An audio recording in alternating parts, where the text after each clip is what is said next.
And we are live and we are back. Let's go. I'm Cory, your host, one half of the Cordan podcast, and I'm back like I never left with what are these called? These are supposed to be called current events, but I think I'm going to name these late night struggle streaming. All right, so let me go over to YouTube real quick, double check to make sure that you guys can actually hear me. See myself, see myself, and twice. So I know the audio is working, and I see I am unmuted again. Not last episode. Shout out to Jordan dropping another episode. But the previous live stream, I know I was muted for like the first 26 minutes. Fortunately, the first 26 minutes were essentially the first Wealth Wednesday about the budgeting in general. So you guys can check that out. Again, my apologies. So, I need better lighting. Now I need to make sure I'm not muted when I'm live streaming.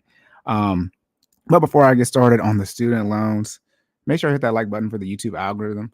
Make sure you share, subscribe with your comments as well if you want to shout out to my streaming skills, but y'all can join this stream if you have anything to discuss, anything financial related or obviously related to student loans. For my information, I'm silent_Cory, Twitter, Instagram, and TikTok.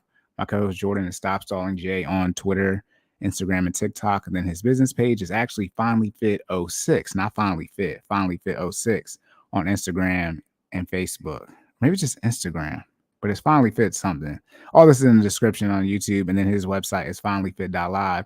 Again, Jordan is still doing, as far as finishing up a rebranding, where he is going to start offering Tuesday and Thursday classes from a beginner classes for people who want to start working out if they don't think that they can do the Monday and Wednesday more intermediate to advanced classes. Again, those classes are going to be on Tuesday and Thursday. So he'll be offering Monday, Tuesday, Wednesday, and Thursday classes. Monday and Wednesday start at 5:30, and then the Tuesday and Thursday, I believe he said they start at 6 a.m. Eastern Standard Time.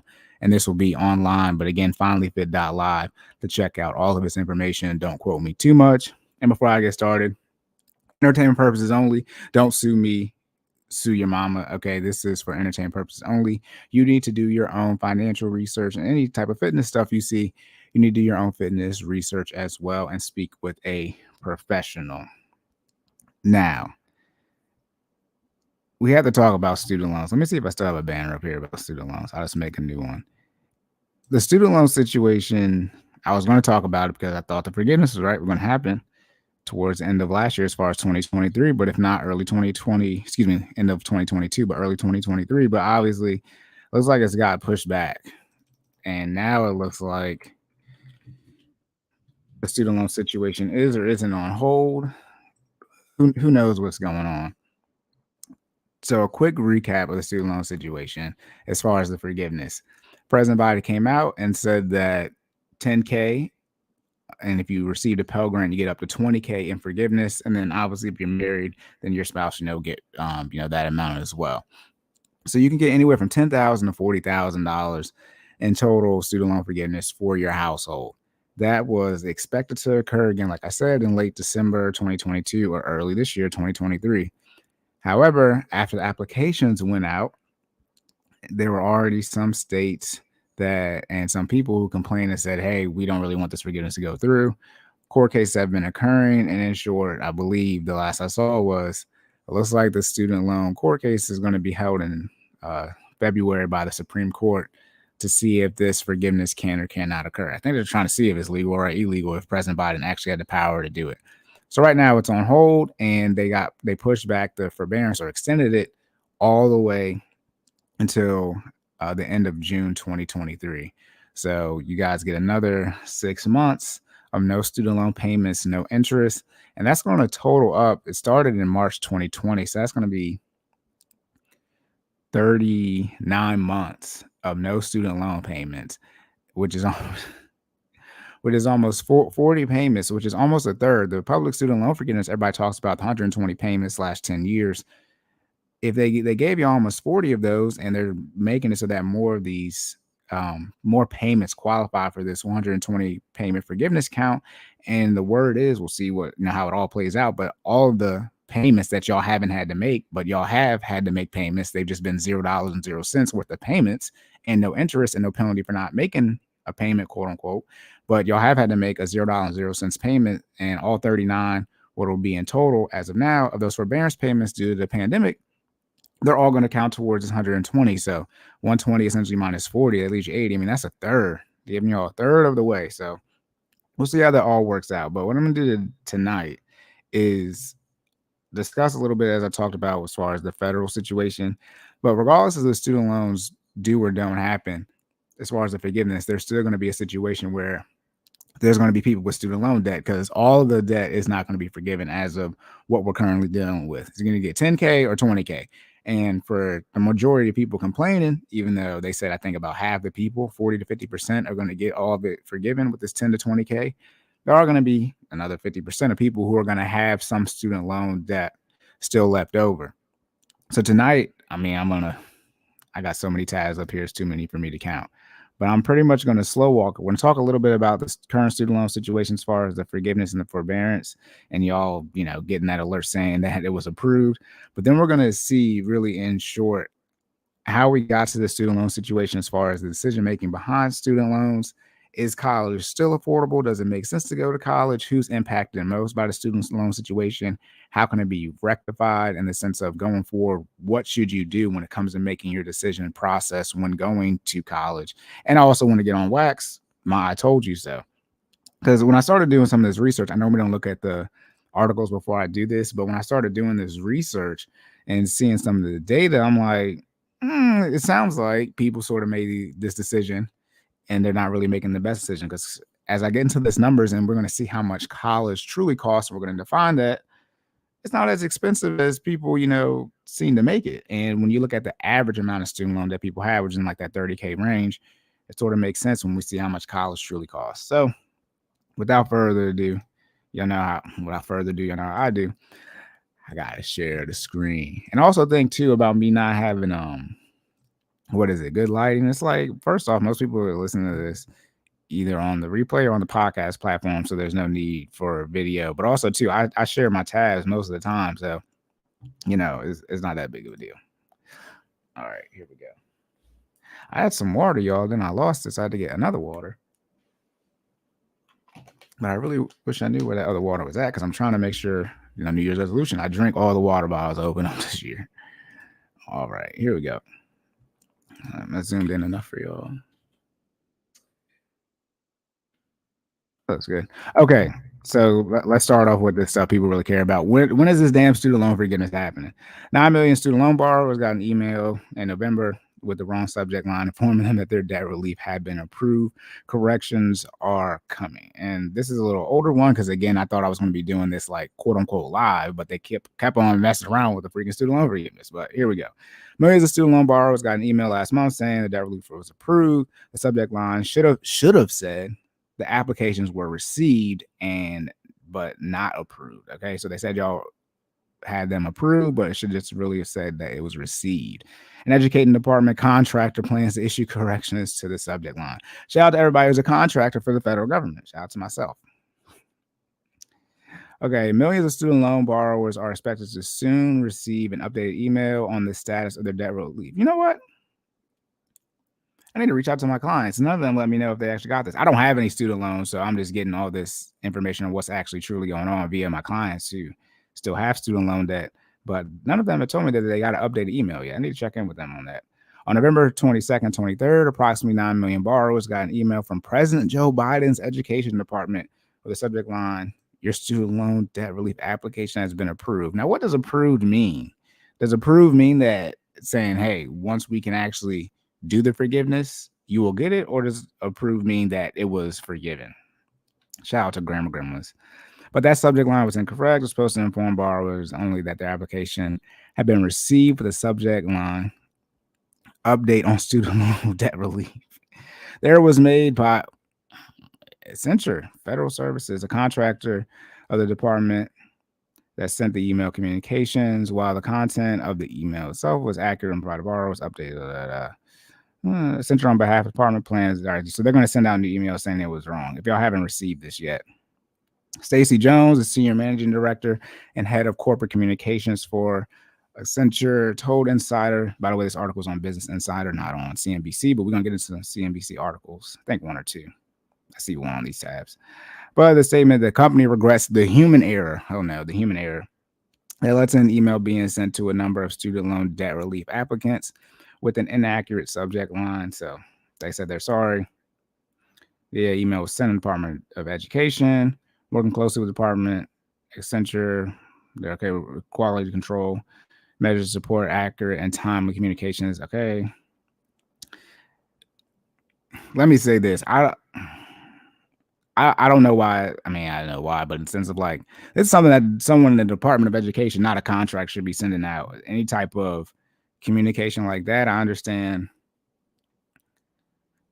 Let me not talk too much, but I understand the fact that obviously the contractors might do, the software development, things like that. But as far as like direct communication with the customer, which would be in short the people, the student loan borrowers in this case, that should be someone who actually is employed, federal government employee should be doing. Someone with a GS, one, after as far as their rank. But it's like, I don't know if you're just letting contractors send us communication. That's the best thing to do. We're in close touch with them as they take corrective action, ensuring all borrowers affected. Right, I got the correct information. The department previously indicated that 26 million student loan borrowers have submitted applications for debt relief since October, though the option to submit an application has been closed because of 2 legal decisions that have blocked the implementation of the relief. So you guys apparently you're unable, should I say, not still, but unable to apply for the forgiveness while these court cases are going on. The first ruling came from a Texas judge last month who said Biden's plan to cancel debt was illegal. Shout out to the red states who are trying to make sure that this doesn't go through. The 8th Circuit Court of Appeals decided the temporary pause it had placed on the relief in October would remain in place. Biden's Justice Department has asked the Supreme Court to intervene in both cases. The court hasn't indicated how it will approach the lawsuit the Texas judge ruled on, but on Thursday it agreed to hear arguments. Right, okay, again in February, like I said, for the lawsuit brought to the 8th Circuit. For those who don't know how it's broken down as far as the court, so we got the Supreme Court, which is in charge of, they make a ruling, then all the states have to deal with it. Then right below the Supreme Court, there are maybe 10 circuit courts, 11, I can't remember the exact number, but there are a good amount of circuit courts that oversee a handful of states. And so this 8th Circuit Court is the court right below or right before, however you want to look at it, before the Supreme Court. So there's an issue in Texas at the state level and they can't figure it out. They'll kick it up. This is me not being a lawyer, but in short, they'll kick it up from the Texas state level to the next level, which is the district court. And then if the district court can't figure it out, then they'll kick it up above them, which would be the Supreme Court. But not district court, a circuit court. But no, yeah, it's a district. I can't remember the words. But anyways, if there's a ruling in one of your districts, let me see.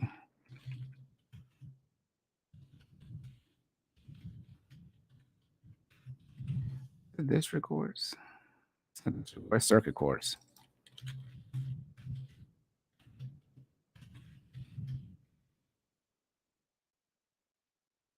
Yeah, there are 13 circuit courts. Okay, 14. Okay, district then circuit. Okay, there we go. There's district then circuit. So 13 circuit courts.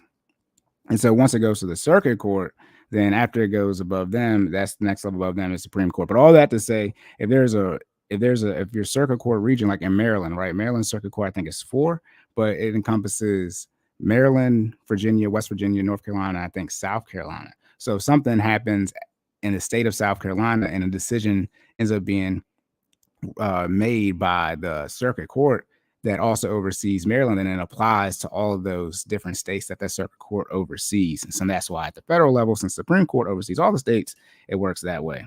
Lawyers, please chime in and let me know how wrong I was. In light of the lawsuits, Biden recently extended the pause right again to June 30th. So they'll be starting back up July 1st. And let's see when July 1st is, right before Independence Day. July 1st is a Saturday. Goodness gracious. Okay. Or whenever the lawsuits are resolved. I did not know that. This is a big contingency right here. They're saying it recently extended the pause on student loan payments through June 30th or whenever the lawsuits are resolved, whichever comes first. See, resolve means that if the Supreme Court says the forgiveness can't happen, the student loan payments can start back up, as soon as February. They might do March 1st just to make it simple. But I did not know there was that contingency on it. Oh my goodness. The administration also I gotta let people know that it continues to express, although I doubt that'll likely happen, express confidence that it will prevail in court and stand. Obviously, they think they're gonna get the forgiveness. Our student loan debt relief program is necessary to help 40 million eligible Americans struggling under the burden of student loan debt recover from the pandemic. Again, I think it's 44, 45 million people with student loan debt, and 40 million people are going to be impacted by this, even though it's only 10 to 20K. But hey, that's 40 million borrowers who chased the American dream through higher education. I look forward to the SCOTUS Supreme Court of the United States hearing our case. All right, boom. So that's it as far as the recap, as far as what's going on with the student loan forgiveness. 9 million of y'all out of the 26 million to apply for, so a little under half, really close to a third, a little under a third of y'all were improperly notified that your student loan forgiveness had been approved. It was really just that they had received your application. Now, let's get, if it wants to share this tab, come on, load. Now we're going to get to, right, okay, well, why are people complaining about this? How do these court cases get started? Boom, here's the next one. Shout out to all these ads, by the way. Student borrowers, I can't even see it. Student borrowers in these 13 states may owe taxes on Biden's debt relief. Now, again, at the federal level, if this forgiveness does occur, there will not be any taxes on it. Usually you have a 1099-C cancellation of debt, and if any debt is canceled / forgiven, you have to pay taxes on it at a federal level. That's what that 1099-C form is for. However, with the student loan forgiveness, if it does happen, you won't have to pay any taxes on your up to 10K or up to 20K if you got a Pell Grant for that forgiveness. But that doesn't mean that at the state level, you may not have to pay taxes. Goodness gracious, so many ads. The Biden administration are getting up to 20K, right? Burden off Americans. Let me see when this article was. Oh, and look at me being sloppy. I forgot. Shout out to, whose name is this, y'all? Can y'all see that? Let me zoom in all the way so y'all can see how much. How do you say that name? A late Sheffy? I mean, my goodness. But that's who did the Business Insider article about the 9 million people being contacted improperly. And then for the CBS News, this is done by Christopher J. Books, but Christopher is spelled with Khris. My goodness. All right, but now getting into this one again. Yeah, okay, up to 20K for the forgiveness.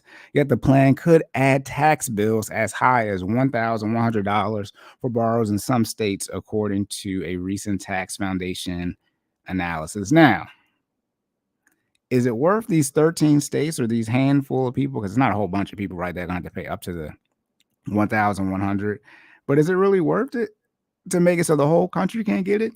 Shout out to America. This is part of their ability to vote. They get to voice their opinion and say, hey, we don't want to have to pay these taxes. My goodness. Yes, get the student loan debt. All these ads.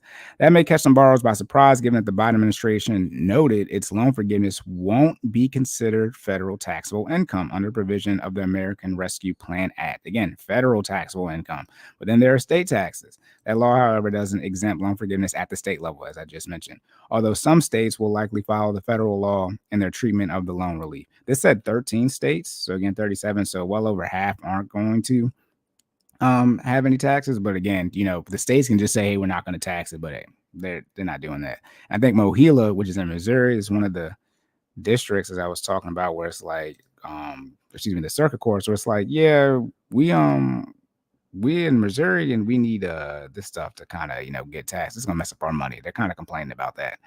And so Missouri and those other states in that district, if I pull it up real quick, can I pull it up? This is Wikipedia. Boom, let me share the tab. This is what I was talking about, the district court. So this is important for you. If you don't know this, you need to know this, because you need to figure out which district you're in, so you know which of the states, which circuit you're in, so you know which circuit can have, a ruling that can impact your life. As I was talking about right here in the fourth one. You guys can't see my cursor. Oh, you can. The fourth one, right? But right here, District 8. Right, so Texas is in District 5, but we were talking about a District 8 issue on the other District 8. Which one was it? Yeah, the 8th Circuit. I don't know if they're interchanging these circuit and districts, regardless though. But you can see. So you want to see which one of these district courts. Okay, courts of appeals. Oh, and United States. Okay, that's what. Okay, courts of appeals and United States district courts. All right, cool. So you need to figure out which one of these you're in. So that's going to impact you. So the 8th one I was talking about, which got a handful of states in here, but you see Missouri, right? I think it was Missouri, Arkansas. It was a lot of these states. Somebody in the Dakotas as well complained about it. So if Mohila's in Missouri, and then you also got somebody in North Dakota, you can see, hey, we're on the same team because the district court that represents us is the 8th one. So we can just agree to get it pushed up to here, and then it kicks up from 8 district court all the way up to the Supreme Court. So that's something that you guys want to know for any other general laws that you may see go down, because other states can't impact you. Okay, so again, 13 states may consider Biden's loan forgiveness to be taxable income, stocking borrowers who receive up to $10,000 in loan forgiveness with a tax bill between between $300 to $1,100. Now, remember, when it comes to the forgiveness, and then also too, if this forgiveness would have occurred this year in 2023 and not in 2022, although they were saying they're going to try to have it done in 2022, if it would have occurred this year in 2023, you would not have to deal with these taxes until next year. You would have had, 15 to 16 months, right? Until April 15th, whatever the tax filing day is for 2024, until you had to pay those taxes. Obviously, if it would have happened in 2022, you've only had about 3 to 4 months to prepare for it. But again, when it says this tax bill, that all depends on whether or not you're going to or get a refund when you file your taxes. So let's just say you're going to get a refund of $1,000, but now you got a tax bill of $300 due to the forgiveness, then your refund will only be $700. But I understand a lot of people, unfortunately, but they need, they look for their refund check as essentially another source of income for that time period that they get it. And always remember, when you get a refund, that's a refund of your own money. That's you overpaying taxes. Few people are in a situation where they make use of credits and deductions that actually get a refund. According to the Tax Foundation, that could change as some states may eventually ratify federal government's decision to make the debt relief non-taxable, but borrowers may want to consult, seek a tax professional about this. You don't have to worry about it this year, though, because, or should I say this year, for as far as tax filing status, because it's still on hold. In the coming weeks, not they got numbers. See, I don't read these articles. I'm about to get into these numbers. Oh, my goodness. In the coming weeks and months, we're likely to see states issue guidance on discharge student loan debt. All right, cool. Factor in 10K below is the maximum tax liabilities. This is the most people would have to have from a tax liability standpoint if the forgiveness did happen. Again, 13 states. And as you can see, almost all these states are what we would consider red states or conservative/Republican states. You got Arkansas. Again, Arkansas is in the 8th district. Hawaii is not in the 8th district. Hawaii is in the 9th district, but you got Hawaii. You got Idaho. You have, my bad, I'm clicking on the district one. You got Kentucky. Let me look at this. Yeah, Kentucky, Massachusetts, Minnesota, Mississippi, New York, Pennsylvania, South Carolina, Virginia, West Virginia, and Wisconsin. Okay, so only Hawaii really doesn't count because, it's extremely expensive in Hawaii in the sense like, okay, they have the highest one. So only Hawaii is over 1,000. Next up would be Minnesota. Surprised Massachusetts, right? Massachusetts is expensive. Shout out to Boston. I would say that the median, let me do a calculator real quick, but it looks like the median of this is going to be around $500. Should I say the average, not the median? The average of this is going to be $500 of what people are going to owe. Now that I'm looking into this more, because this is one of the articles I did not read beforehand, and I'm like, how much money is it really that people are complaining about on average that they could owe? So $76.32 is the total. It's $587, under $600. That's insane. Okay, people are tripping. I mean, they're well within their right. Again, as I said, exercise your voting rights. But hey, man, these people don't want it done, so they speaking up for it. And again, most of these states are what you would consider red states, so no shocker there, because Biden's on the blue team.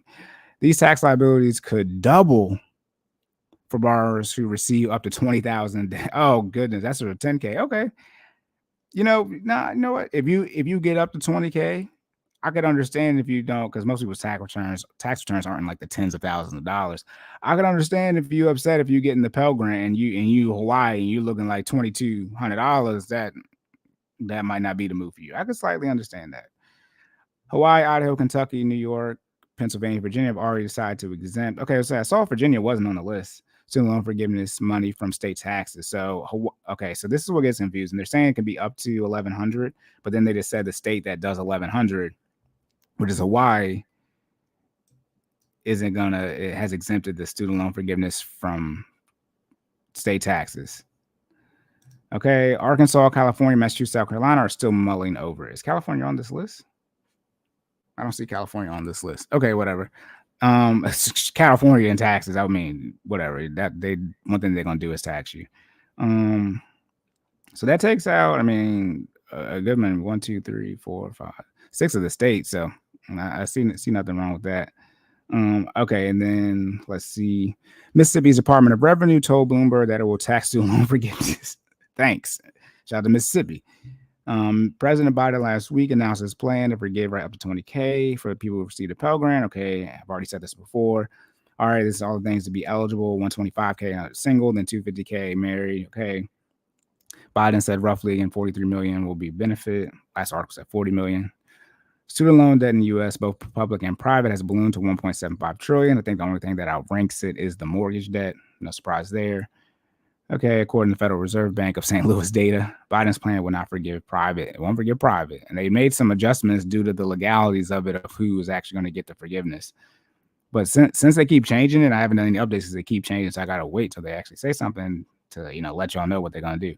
Borrowers who face state taxes for loan relief will owe the levy for the tax year in which the loan is forgiven.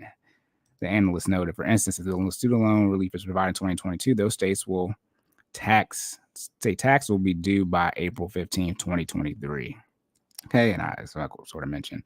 All right, so this is just letting you know that these states, excluding Hawaii, Idaho, Kentucky, New York, Pennsylvania, and Virginia, that these are the states that you will have to owe some type of taxes on. This is the amount.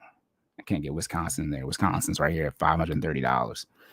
Okay, we got Arkansas at $550. Massachusetts, Minnesota. Is Massachusetts on this list? Whatever. These are the numbers, though. So most people aren't going to have to face, because most people aren't getting Pell Grant relief. And again, it's up to $20K. So even if, say, you qualify for the Pell Grant of up to $20K, if you still only have $5,000 student loan debt, then you're only going to get the $5,000. Okay, that's something to remember. All right, but this is just a breakdown. Well, what is the current student loan situation looking like as far as we're dealing with this forgiveness? Again, the Supreme Court is planning on hearing these cases in February. And according to the article, and this one, I think the one before, is that once the student loan ruling is had by the Supreme Court, if it's resolved as the term that they use, either way, the student loan payments are supposed to start back up. So let me see that again. Let me share this tab. This is very key. I can't remember anybody saying this. This says that even though the student loans aren't scheduled to start back up until technically July 1st, right? If the resolution of the court ruling by the Supreme Court happens before June 30th, then the student loans start back up. Meaning if they say, hey, the student loan forgiveness can occur, then they're going to do the forgiveness. And obviously it makes sense that your loan's going to start back up. But it sounds like as well, if they just look at it the first day and say, hey, we're blocking this, it's been resolved, but we're blocking it. It sounds like y'all student loans are going to start right back up whenever the lawsuits are resolved, whichever comes first. And that's pretty blatant. All right. So next up, we're actually now going to get into college in of itself. So we're going to talk about how much does college cost and who's impacted by all of this student loan debt. And I'm also working on drinking more water. So they say don't have any pauses, but I'm thinking, when am I supposed to drink water? No one explained that to me. All right, now we're going to do, can you see this? Let's see. Okay, I'm going to see it. Average college tuition. So now we're going to get to the actual numbers. We know how much student loan debt people have, right? Let me pull that up so we can see that real quick. See what the average student loan debt is. 2001, right, is $30,000. Okay, that's what we're looking at right here. $30K, roughly speaking, is the average student loan debt, which is not that much. That's less than $10,000 a year. Right? If you go to 4-year university, that would be $40K. So it's anywhere from $7,000 to $8,000 a year, which would be $3,500 to $4,000 a semester that people are kicking out on average based off of these numbers. Okay, but now see when it says $30K, I think this includes, right? It says, this says what 2021 college graduates, what they borrow. So this is what people are graduating with. Now, what it has ballooned to, completely different issue. All right. Again, negative AM loans, negative amortization, right? Say your interest is $100 and your minimum payment is $50. Interest always gets satisfied first. So when you make your $50 minimum payment, 50 of those dollars goes towards the interest, and then you still have $50 in interest that has yet to be paid. However, since you made your minimum payment, You have no fees on that end. You get credit for making your minimum payment on time. However, that $50 still left in interest. Let's say you owe, $1,000. Now, instead of owing $1,000 right at the start, and you pay $50, and let's say you owe, it would be $980. So you pay some money towards interest and some towards principal. Since you actually have still $50 left over in interest, your balance would be $1,050. Then when the interest is charged again, it's charged on the full balance of the loan. So the $1,050 now is getting charged interest versus the previous month where it's just $1,000 that you graduated with.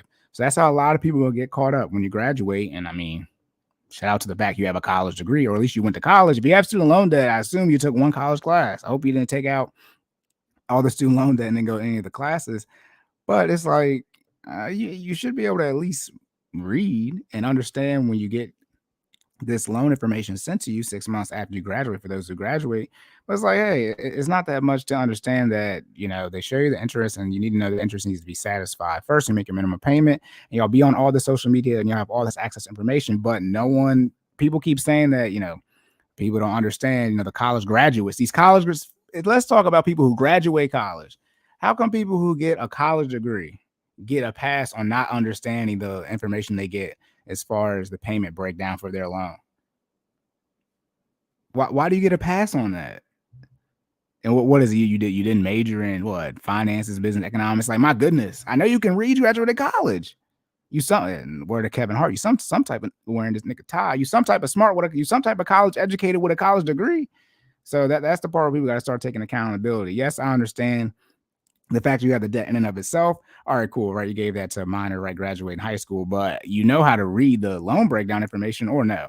And everybody complaining about student loan debt, I hope people kind of understand now. Anybody born after 2000, like, you don't get a pass. So, but whatever, off that soapbox. Also, what I need to say as well is 2023 is the last year y'all need to take information from somebody off the internet if you can't easily and readily identify that they are eating their own cooking. So they are practicing what they are preaching. If you can't just, they offering some course and you can't see on a timeline the results they got, pre their course, essentially, right? Because they made a course because of the results they got.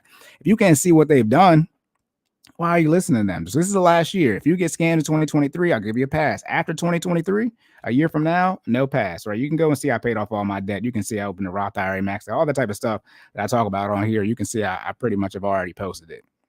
So I just want to say that because I'm going to say the beginning. But okay, cost of college tuition, right?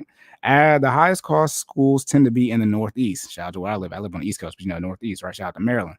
Lowest cost schools are mostly placed in the Plains and the South. Plains would be like Montana, stuff like that. The overall cost of tuition and required fees for 2019-2020 school year, and a lot of this stuff isn't going to be like 2022-2023 numbers, which is okay because from a student loan standpoint, we're talking about people who've already graduated 4, 5, 6, 7 years, even more than that. So it's okay if we don't have the most up-to-date numbers, right? We're just looking at the most recent data, and this is pre-pandemic numbers anyway, right? But tuition was $21,000 for a public 4-year college for an in-state. The average cost of tuition was $21,000. Okay. For the 2019 nationwide average would have been $32,000 for private. And then 2020-2021 school year, the average tuition and required fees for a public college in the state, again, $10,000 to $22,000. Wait, what? Well, it was less. Okay. That makes sense. The average cost of a year private, again, for 2020 to 2021 was $38,000. So if you don't know, college continues to go up, and it's outpacing inflation. All right. An average private college tuition, average again nationwide, is going to be for 2019 to 2020, $32,769. Again, this is a little under $900 more than the average private 4-year from the previous year. Adding in room, $7,400, and board, a little under $6,000, so over $13,000. The total cost for private would have been just under $46,000 per year. I was going to say this earlier, but I'm going to say it now. Don't go to a private university for a 4-year. You should only be going to a private university if you're getting a full ride. It makes no sense at all. There is no data, nothing to back up that going to a private university from a straight up dollar amount cost is worth it if you have to take out debt. And the exact same thing when it comes to out of state. Now, out of state tuition is literally just because you have no discipline. Out of state tuition, you just get charged more because for public schools, they get paid essentially with, the state tax dollars. And since you don't pay those state tax dollars, you have to pay more money. There's no other reason. It's not like you get extra benefits or anything like that. No, it's just straight cons. The fact that you're going across state lines means you have to pay more money. You get no other benefits. At least the general concept from a private school standpoint is that the education is better, right? Private school, quote unquote, education is better.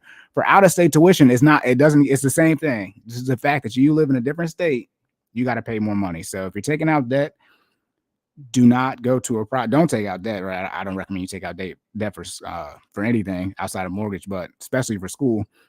But if you are going to go to school and it's going to be private or out of state, do not take out student loan debt. Only go if you're getting a full ride or if somebody's paying for it, but do not take out debt for it. My goodness, it's so stupid.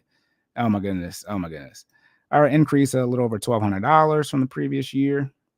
Now we're getting to average public college tuition. Again, it was a little over $9,300 for 4 year in 2019 to 2020.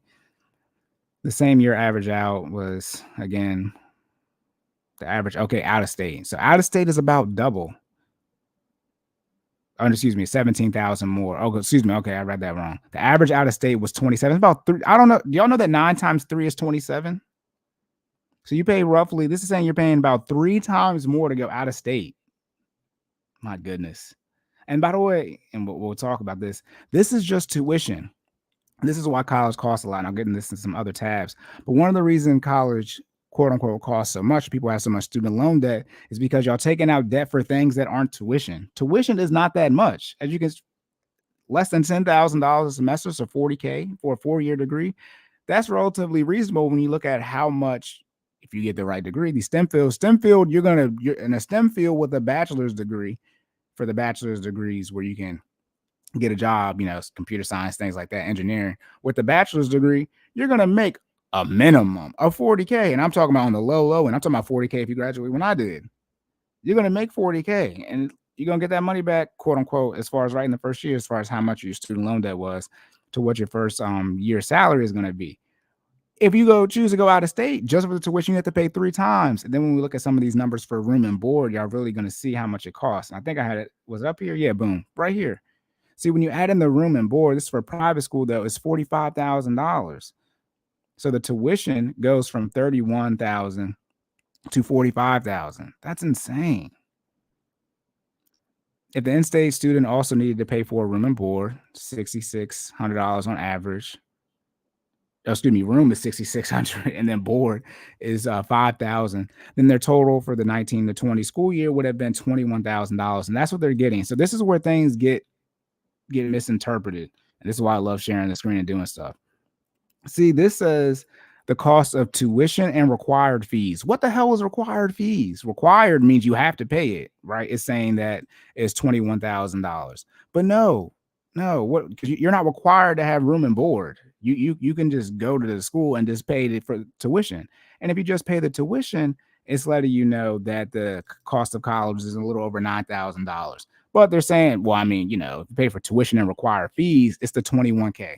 And that's the issue right there. So now you do $21,000 for a year times 4, right? 20 times 4 is $80,000. And that's how you get a whole bunch of student loan debt, because y'all choose to either stay on campus when you don't have to, you can stay home, right? But you want to party, or you choose to stay off campus, or you take advantage of the fact that when it comes to taking out student loan debt, in short, you can use the student loan debt for anything related to college, some type of college expense. It's sort of like with the tax code. Can this be used for your business? If so, in short, you can write it off.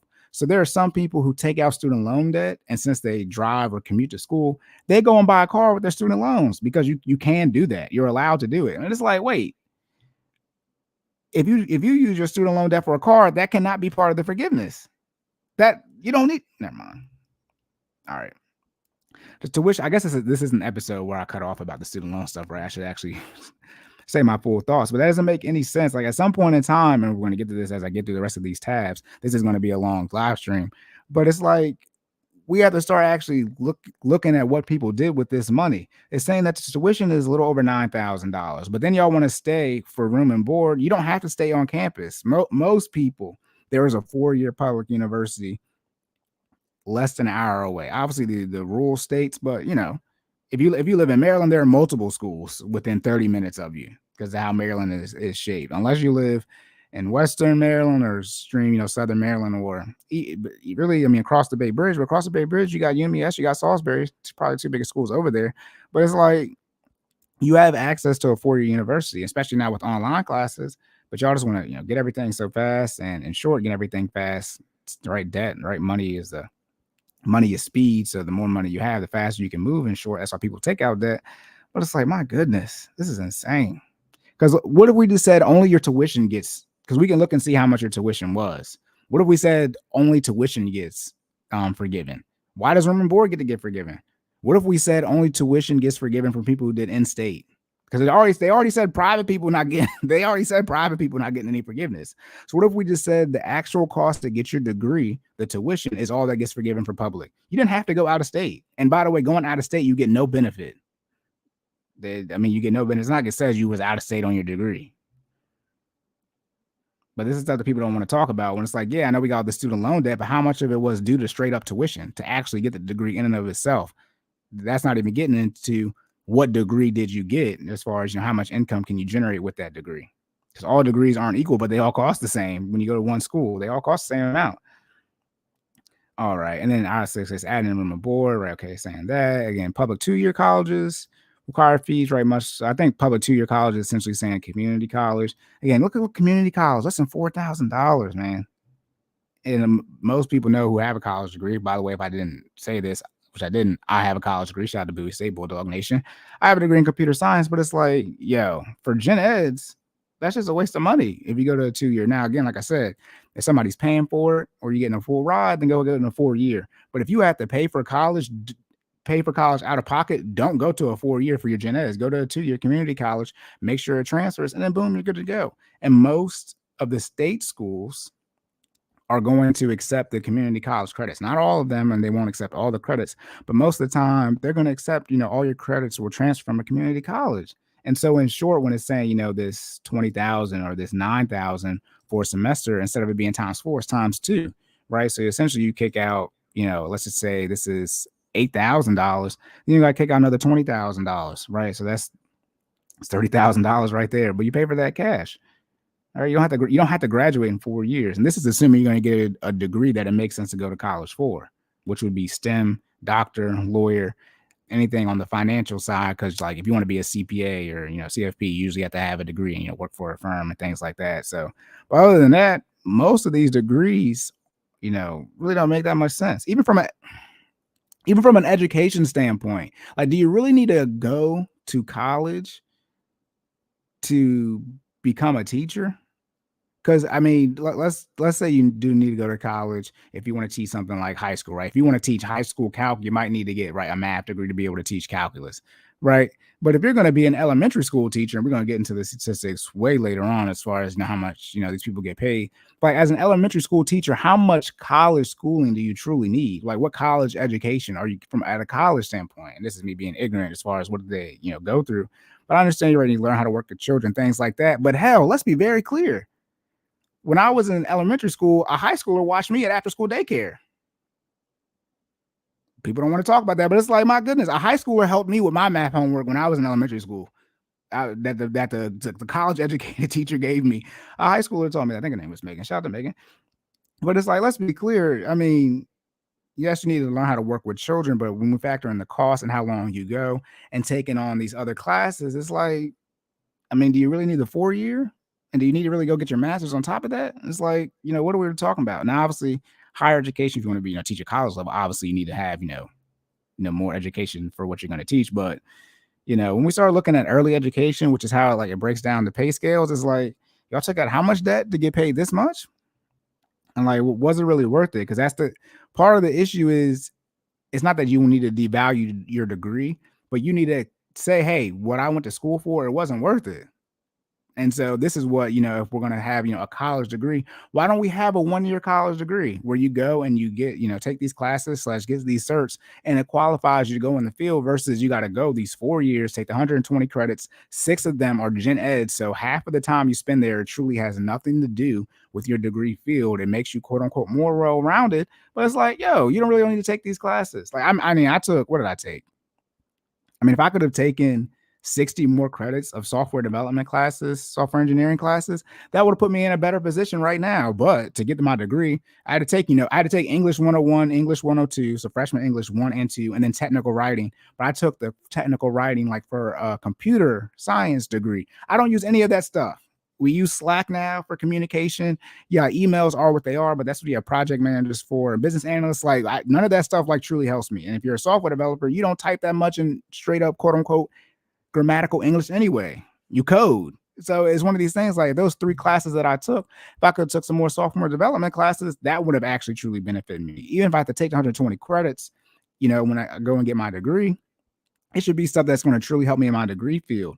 And if y'all want to know, why you can get a master's in 2 years, is because, one, you take less credits / less classes, but it's because you don't have to do the gen eds. 2 years of going to college is for general education, which one can say doesn't make anybody more well-rounded. You should be able to just go and get your degree. It takes 2 years to get a college degree. That's how long it actually takes to get a degree for the degree field. It's 60 credits for the particular degree, and then 60 gen ed credits. And you might have some stuff that blends over, like I said, some math, some English, things like that. But I had to take, different math classes for my degree field. But okay, I need math in short for a computer science standpoint. What do I need English for? I should just be able to take a literacy test. Can I read and write on a 12th grade level in short, and I should be good to go. And then also, at Bowie, I had to take another test, to prove that the classes, my English classes actually, took. And once I passed, but I should just be able to take that off jump. Like, for my entry exam at Bowie, to speak about myself, I tested into calculus, which makes sense. I took calculus in high school, which makes sense as a computer science major. Like, oh, what are the chances I'm good at math?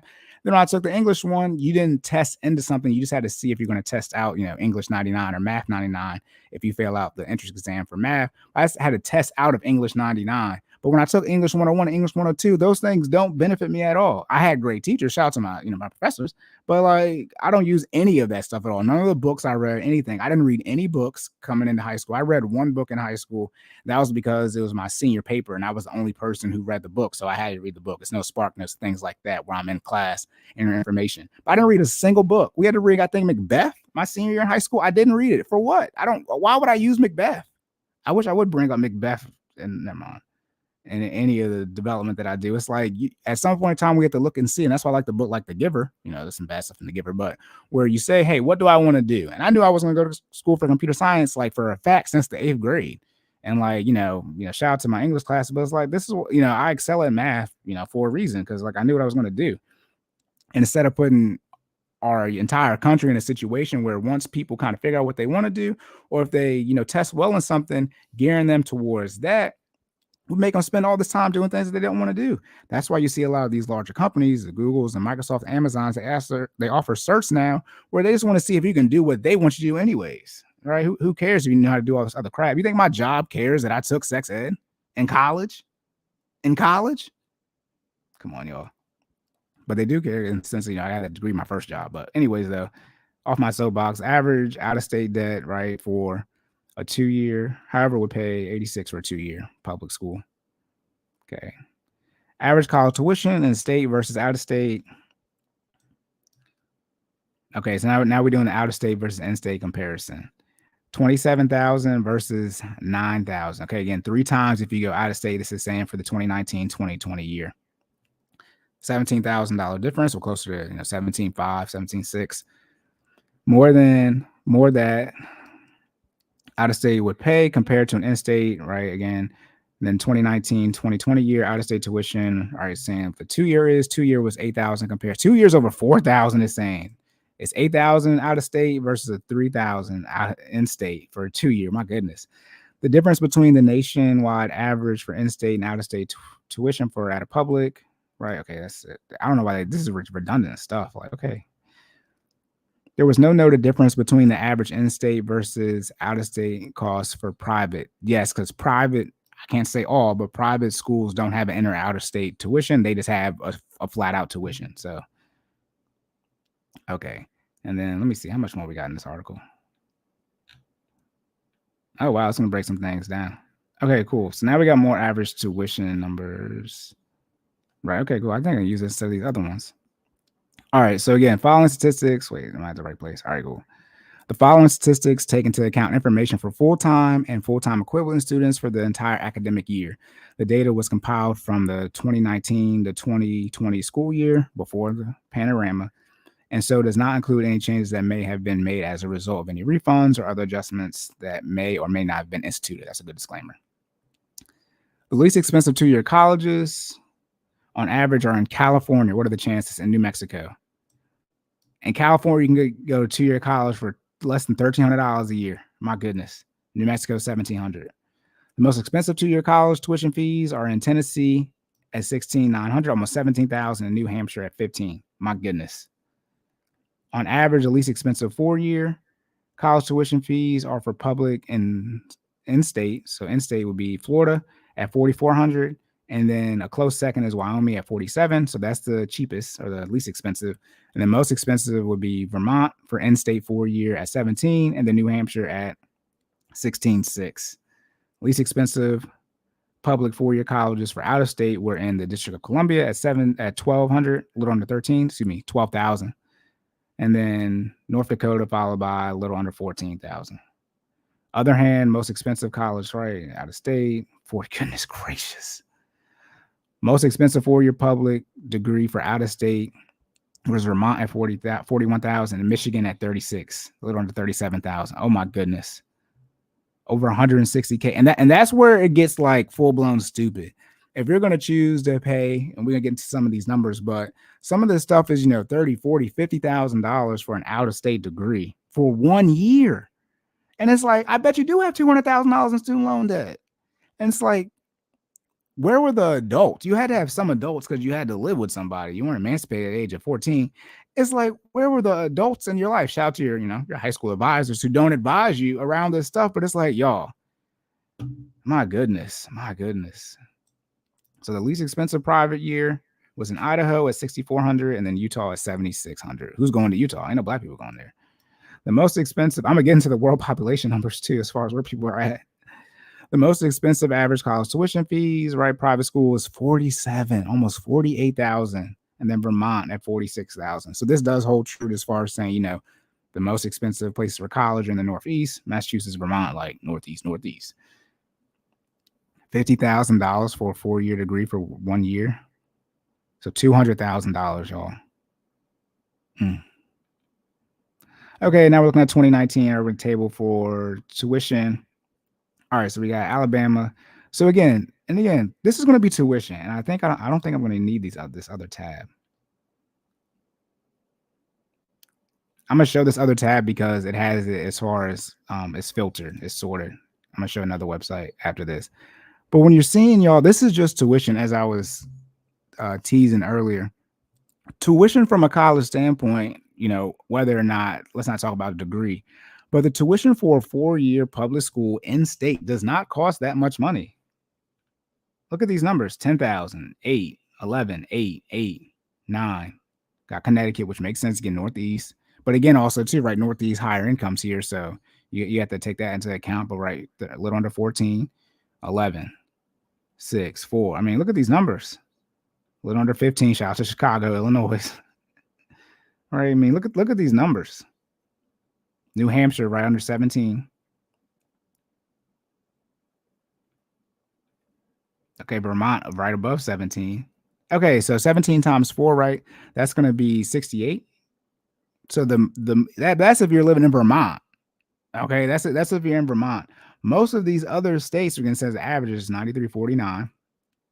You're going to pay under or / around $10,000 a year, which is going to be $5,000 a semester. Okay, that's a little under $2,000, when closer to 17, closer to $1,700 a month, because it's college semester is, roughly speaking, 3 months. And so if you are just set up where you make your payments, like that, per semester, or you can work it so you pay them every month for your classes, That's $1,700, roughly speaking, on average per month that you have to pay for college. And you break that down even small, that's $400 a week. 4 times 4 is $1,600. Now you're telling me y'all can't find a way to make $400 a week to pay for college cash, just your tuition, which is the bare minimum, the required fee to get your degree. You don't have to do room and board. Come on, y'all. But then when we go to out of state, right? I think probably everything here is going to be double, right? 2.6 for Alabama. 4 times for Alaska. 2.7 times for Arizona. I mean, everything's going to be double. Some of this stuff is damn near 4 freaking times. This is insane. See, look how much the second column is here, right? Where I'm highlighting right now. Shout out to DC only being a little over 2 times.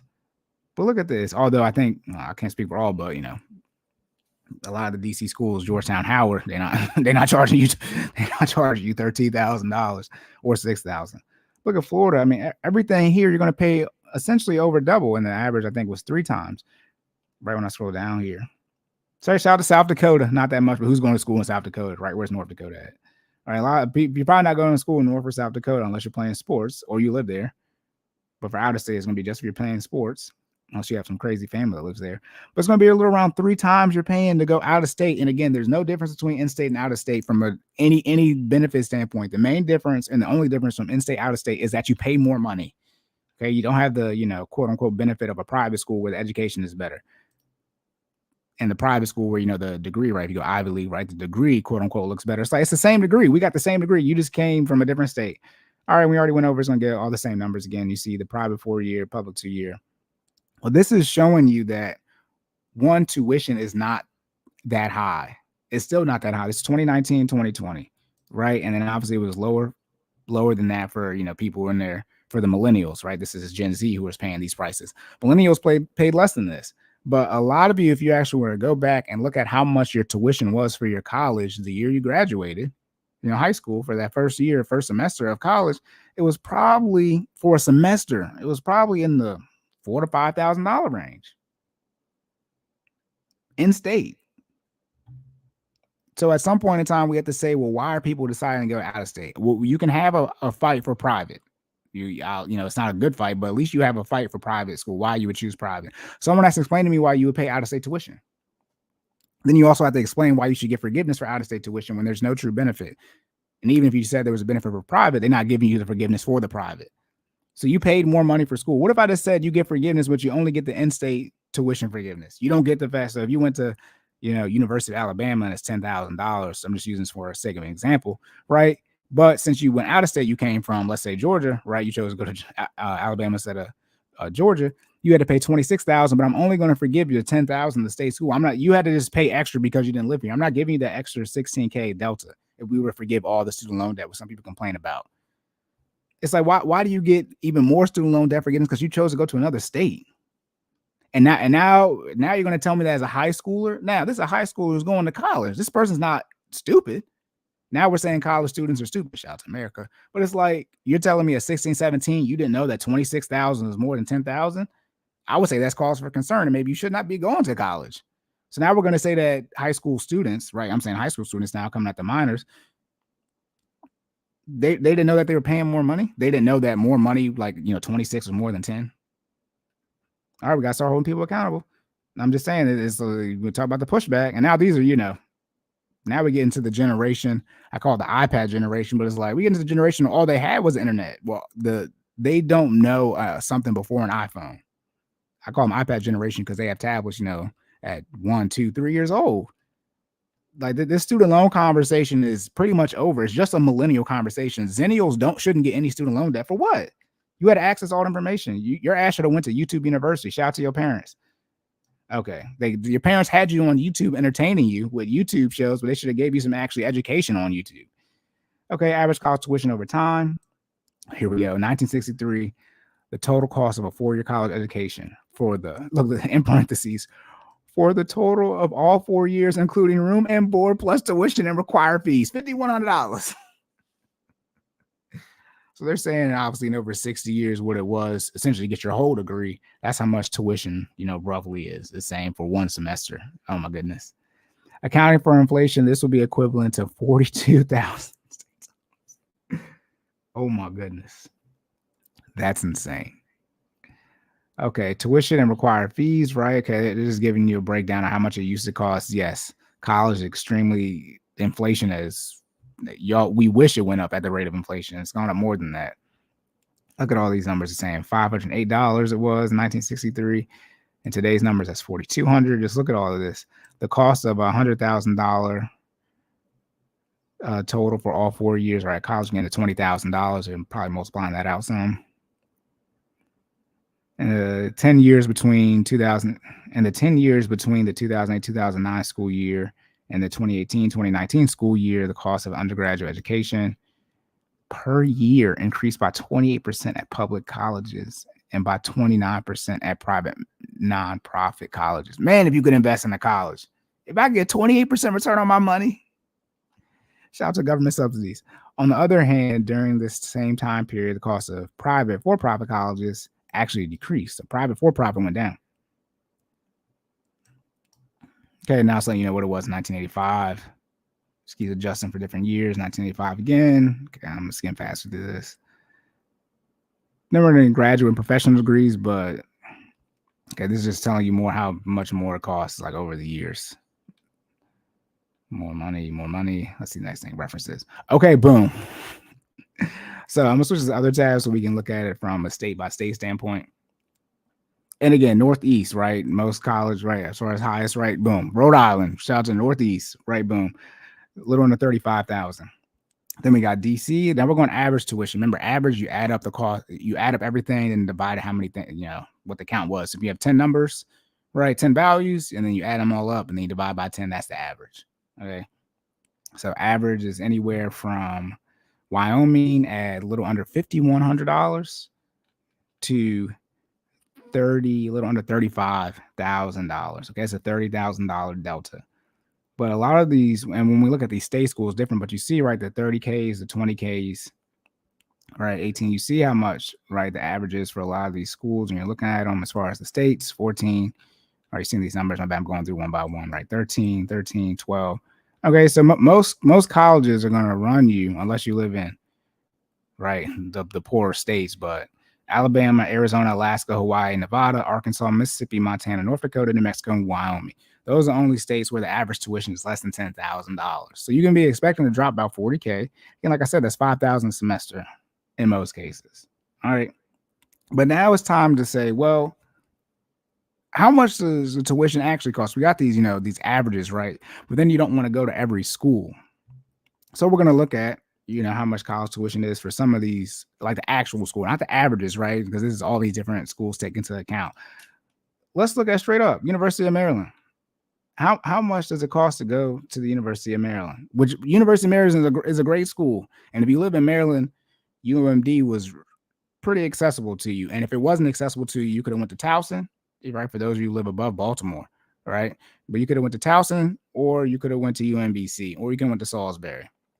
But for the most part, those are probably the four biggest schools or notorious ones. You had a school that was less than an hour away from you in the state of Maryland that was pretty good. UMD, Towson, and UMBC are extremely good schools, especially UMD. But look at this, y'all. And this is when I look at this crap, I'm like, why do y'all got so much debt? And I thought growing up, like it was a lot to go to Maryland. Maryland is only $5,600 a semester. That's less than $12,000 a year. UMD. Can y'all see that? Y'all can't see that. You can see it right here, though. University of Maryland. It was only highlighted. There we go. University of Maryland is saying you just got to give us less than $6,000 per semester to come here. Now, again, if you're out of state, look, it's almost 4 times. It's almost $20,000 for non-resident full-time undergraduates. Mandatory fees are a flat rate of $352, right? 180 credit hours. And there's it for 9, and add an additional differential tuition per semester for full-time juniors and seniors majoring in business engineering and computer science, right? Because sometimes you might have to pay an extra fee, like to actually use the technology there. But it's saying, even if you add this, right, it's 15, right, it's going to put you at 7, and then credit hours is going to be 9 plus credit hours if you're full-time. So let's just put that at 1,000 plus this 15, so 2,500, and still it's still $8,000. 55 plus 25 is 80. But I'm saying it's $8,000, $16,000 to go to Maryland. So that's 1632, right? 4864. But that's that's overshooting it. But like that's not that much money. And again, you can slow ball it, right? And if you come here and you take the real route, you go to community college, you can go to, right? Shout out to any asshole can come. Anne Arundel Community College, one of the Anne Arundel Community Colleges is better than some colleges, right? But this is still less than 30,000. Again, you should do your 2-year, unless you're getting a full ride or somebody's paying for it. Do your 2-year community college, and then transfer over to a major 4-year. Your degree's still going to say that you got it from the 4-year, and it's on you if you put your associate's degree on there. Nobody care about your associate's if you got a bachelor's. Okay, so that's how much Maryland costs, right? So then it's like, well, let's look at you're in a situation where you might consider going to an out-of-state school. So if you live in Maryland, you might consider going to Virginia. Virginia, UVA is $53,000 for out-of-state. I know some people that went to UVA and that lived in Maryland. You cannot tell me that it's $53,000 to go out-of-state for Virginia. And if it's in-state and you live in Maryland, it's a little under $12,000. You cannot tell me that University of Virginia is 4 times better than the University of Maryland. You can't say that's what this cost is, right? And that's like, okay, it's 19,000 versus 12,000. Okay, but $53,000 for out of state is insane. If you go to UVA and you take out debt and you're out of state, why should you get this $53,000 forgiven? A year. I hope this is a year. It's got to be a year. Let me look. It's got to be a year. I hope. I'm not getting any hits for out of state. I hope it's a year. Tuition and fees. Right here. Show me what it is. What the hell? Why is it so hard to find tuition and fees? Shout out to UVA on your website.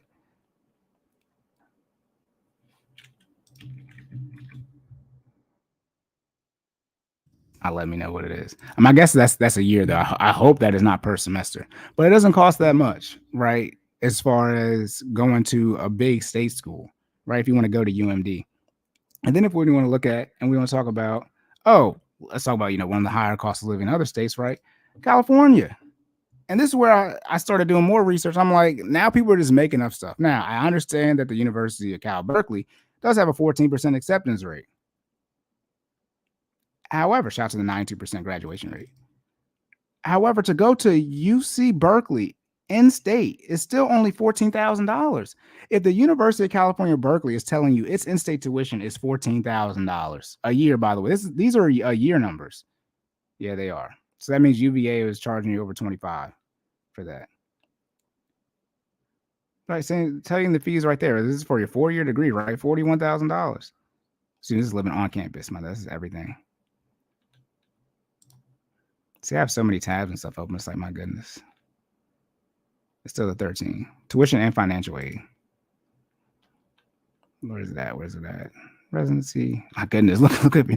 Now, if you're like non-resident, look how much you got to pay for non-resident. It's still the same, right? Living off campus or on campus. Why would you go out of state and live off campus? Insane. Still the same, right? A little bit more you're going to pay is in housing and meals. It costs more to house you, I guess, because you live out of state. Look, it's telling you tuition right for a year is 13. Look, a little under $14,000. That's less than $7,000 a semester to go to UC Berkeley. Again, this is UC Berkeley, y'all. Now, how good of a school is UC Berkeley, right? Like, is UC Berkeley actually a good school? I don't know if it's a good school or not. Let's see how good of a school it is. Oh, it's just ranked 20 out of 443 national universities. And this is where things are going to start getting confusing. If the University of Cal Berkeley is saying we're the 20th best school and we're going to charge $14,000 for an in-state degree, y'all got to explain to me why you would pay more money than that. There's only 19 schools, according to U.S. News or whatever the hell that article was, that are saying that are better than UC Berkeley. And most schools, in quote, aren't better than UC Berkeley. This is one of the best universities in the entire world. And I think if you look at one of these articles, all right, if you look at one of the Google drop downs, is Cal Berkeley a prestigious school? For the 9th straight year, UC Berkeley tops the list of the world's, shout out to Earth, best public university. And universities and remains the 4th best university overall in the U.S. News and World Report's 2023 Global University Rankings. Then this is saying USC Berkeley remains the number 1 public university in the world. Hold on. So if the number 1 university and public university in the world only charges $14,000 a year for in-state, How can you justify paying more at any other school? Because if you're going to say like the private, excuse me, like, well, you get a better option. It's like, yo, now obviously again, UC Berkeley got a 14% acceptance rate, but still just straight up from a dollar to dollar standpoint. If I'm sitting here looking at different colleges, I'm like, how y'all charging more than UC Berkeley? It'd been different if UC Berkeley was 24, 25, $30,000. And like, oh, it's like, how you charging more than UC Berkeley? This degree I'm getting not going to represent more than UC Berkeley as far as, what school did you go to? Come on, y'all. And these are the things that people don't want to discuss as far as looking at your college decision-making process. It's like, yo, I know you did not go into Cal Berkeley and you paying $53K to go to Virginia out of state. Let's talk about it. And this is one of the things too. We're talking about private school, right? So we did public school, right? UC Berkeley. But then if we want to go to USC, which is in California, USC is $61,000. Now, my math is terrible, but 14 goes into 61 about, what, 3 times, 4 times? What is it, 15? Yeah, 4 times. Is University of Southern California, they might be 4 times better at football. They're not 4 times better from a degree standpoint than Cal Berkeley. It actually said, it said, public universities, right? But if we look at, the best schools, those were national universities, so public and private, because USC should be is a private university. USC is 25, so UC Berkeley is 20th, and this is the same survey. So UC Berkeley is 5 spots ahead of USC, but yet USC is going to charge you 4 times more because it's private. The degree's not 4 times more. And again, now if you're going to USC to play sports, you're likely to get full ride. But it's like, why would you pay that to go to the USC? And if you can get into USC, you probably can also get into UC Berkeley. I'm just saying, USC got a 13% acceptance rate, so it's even harder to get in. It's 1% harder. Not like that, but yeah, it's 1% less.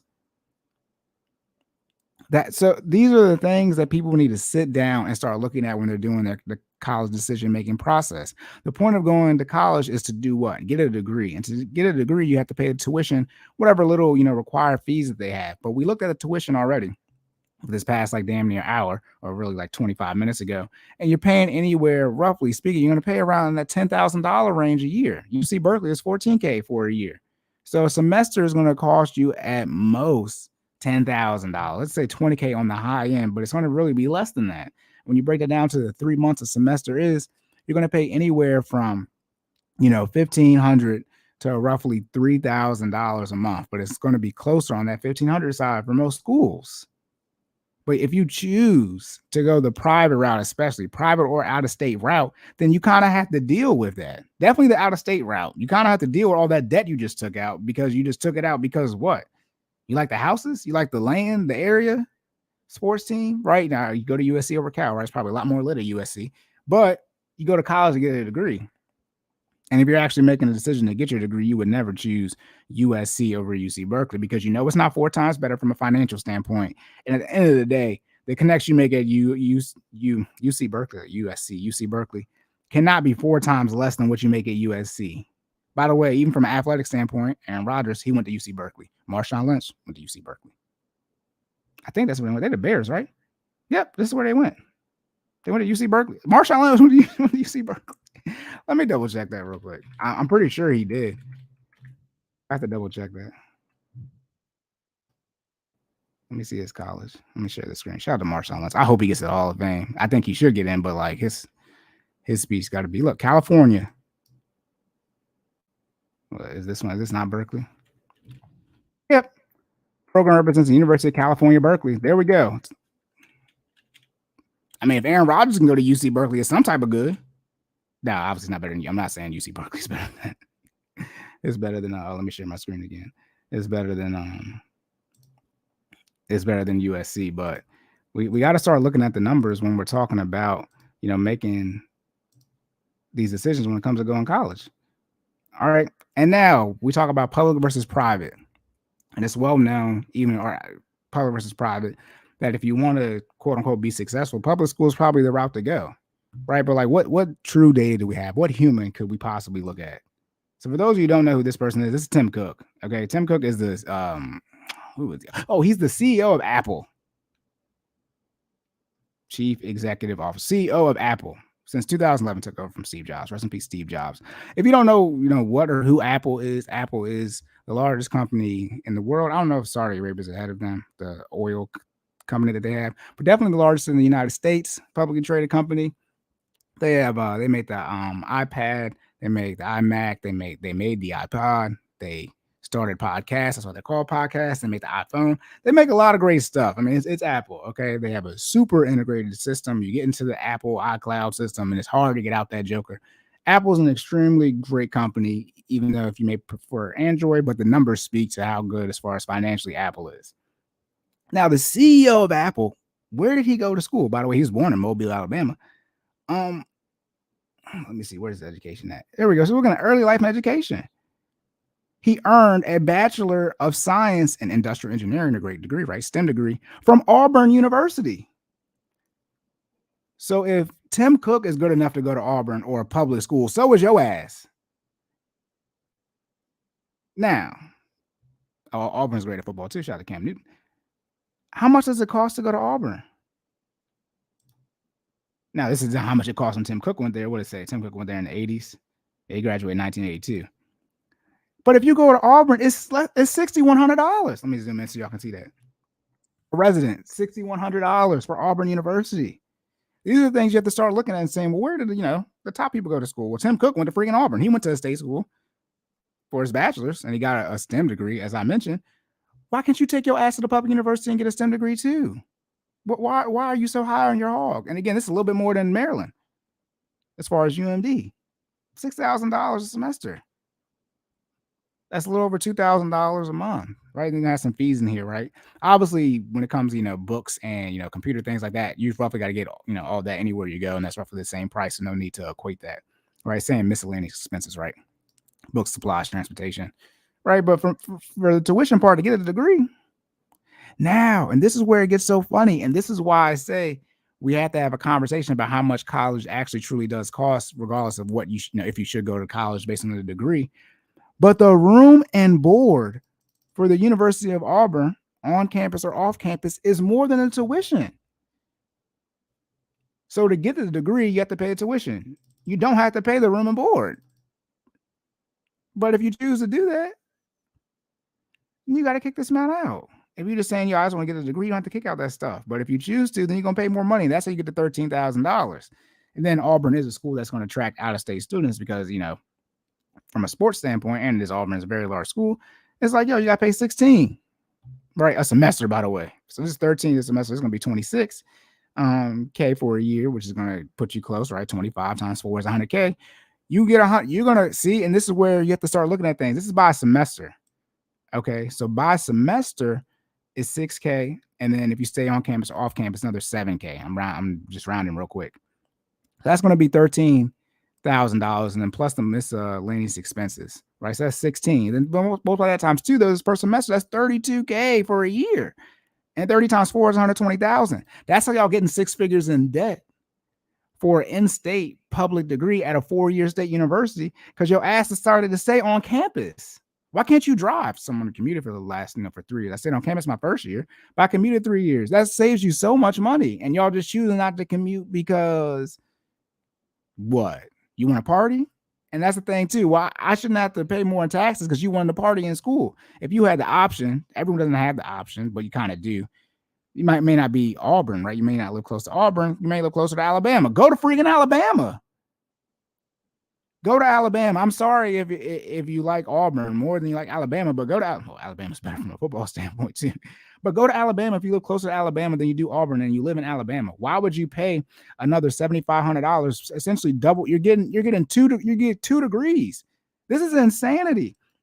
If you were to just not stay on campus and just pay the tuition rate, you could get 2 degrees in the same amount of time from a price standpoint.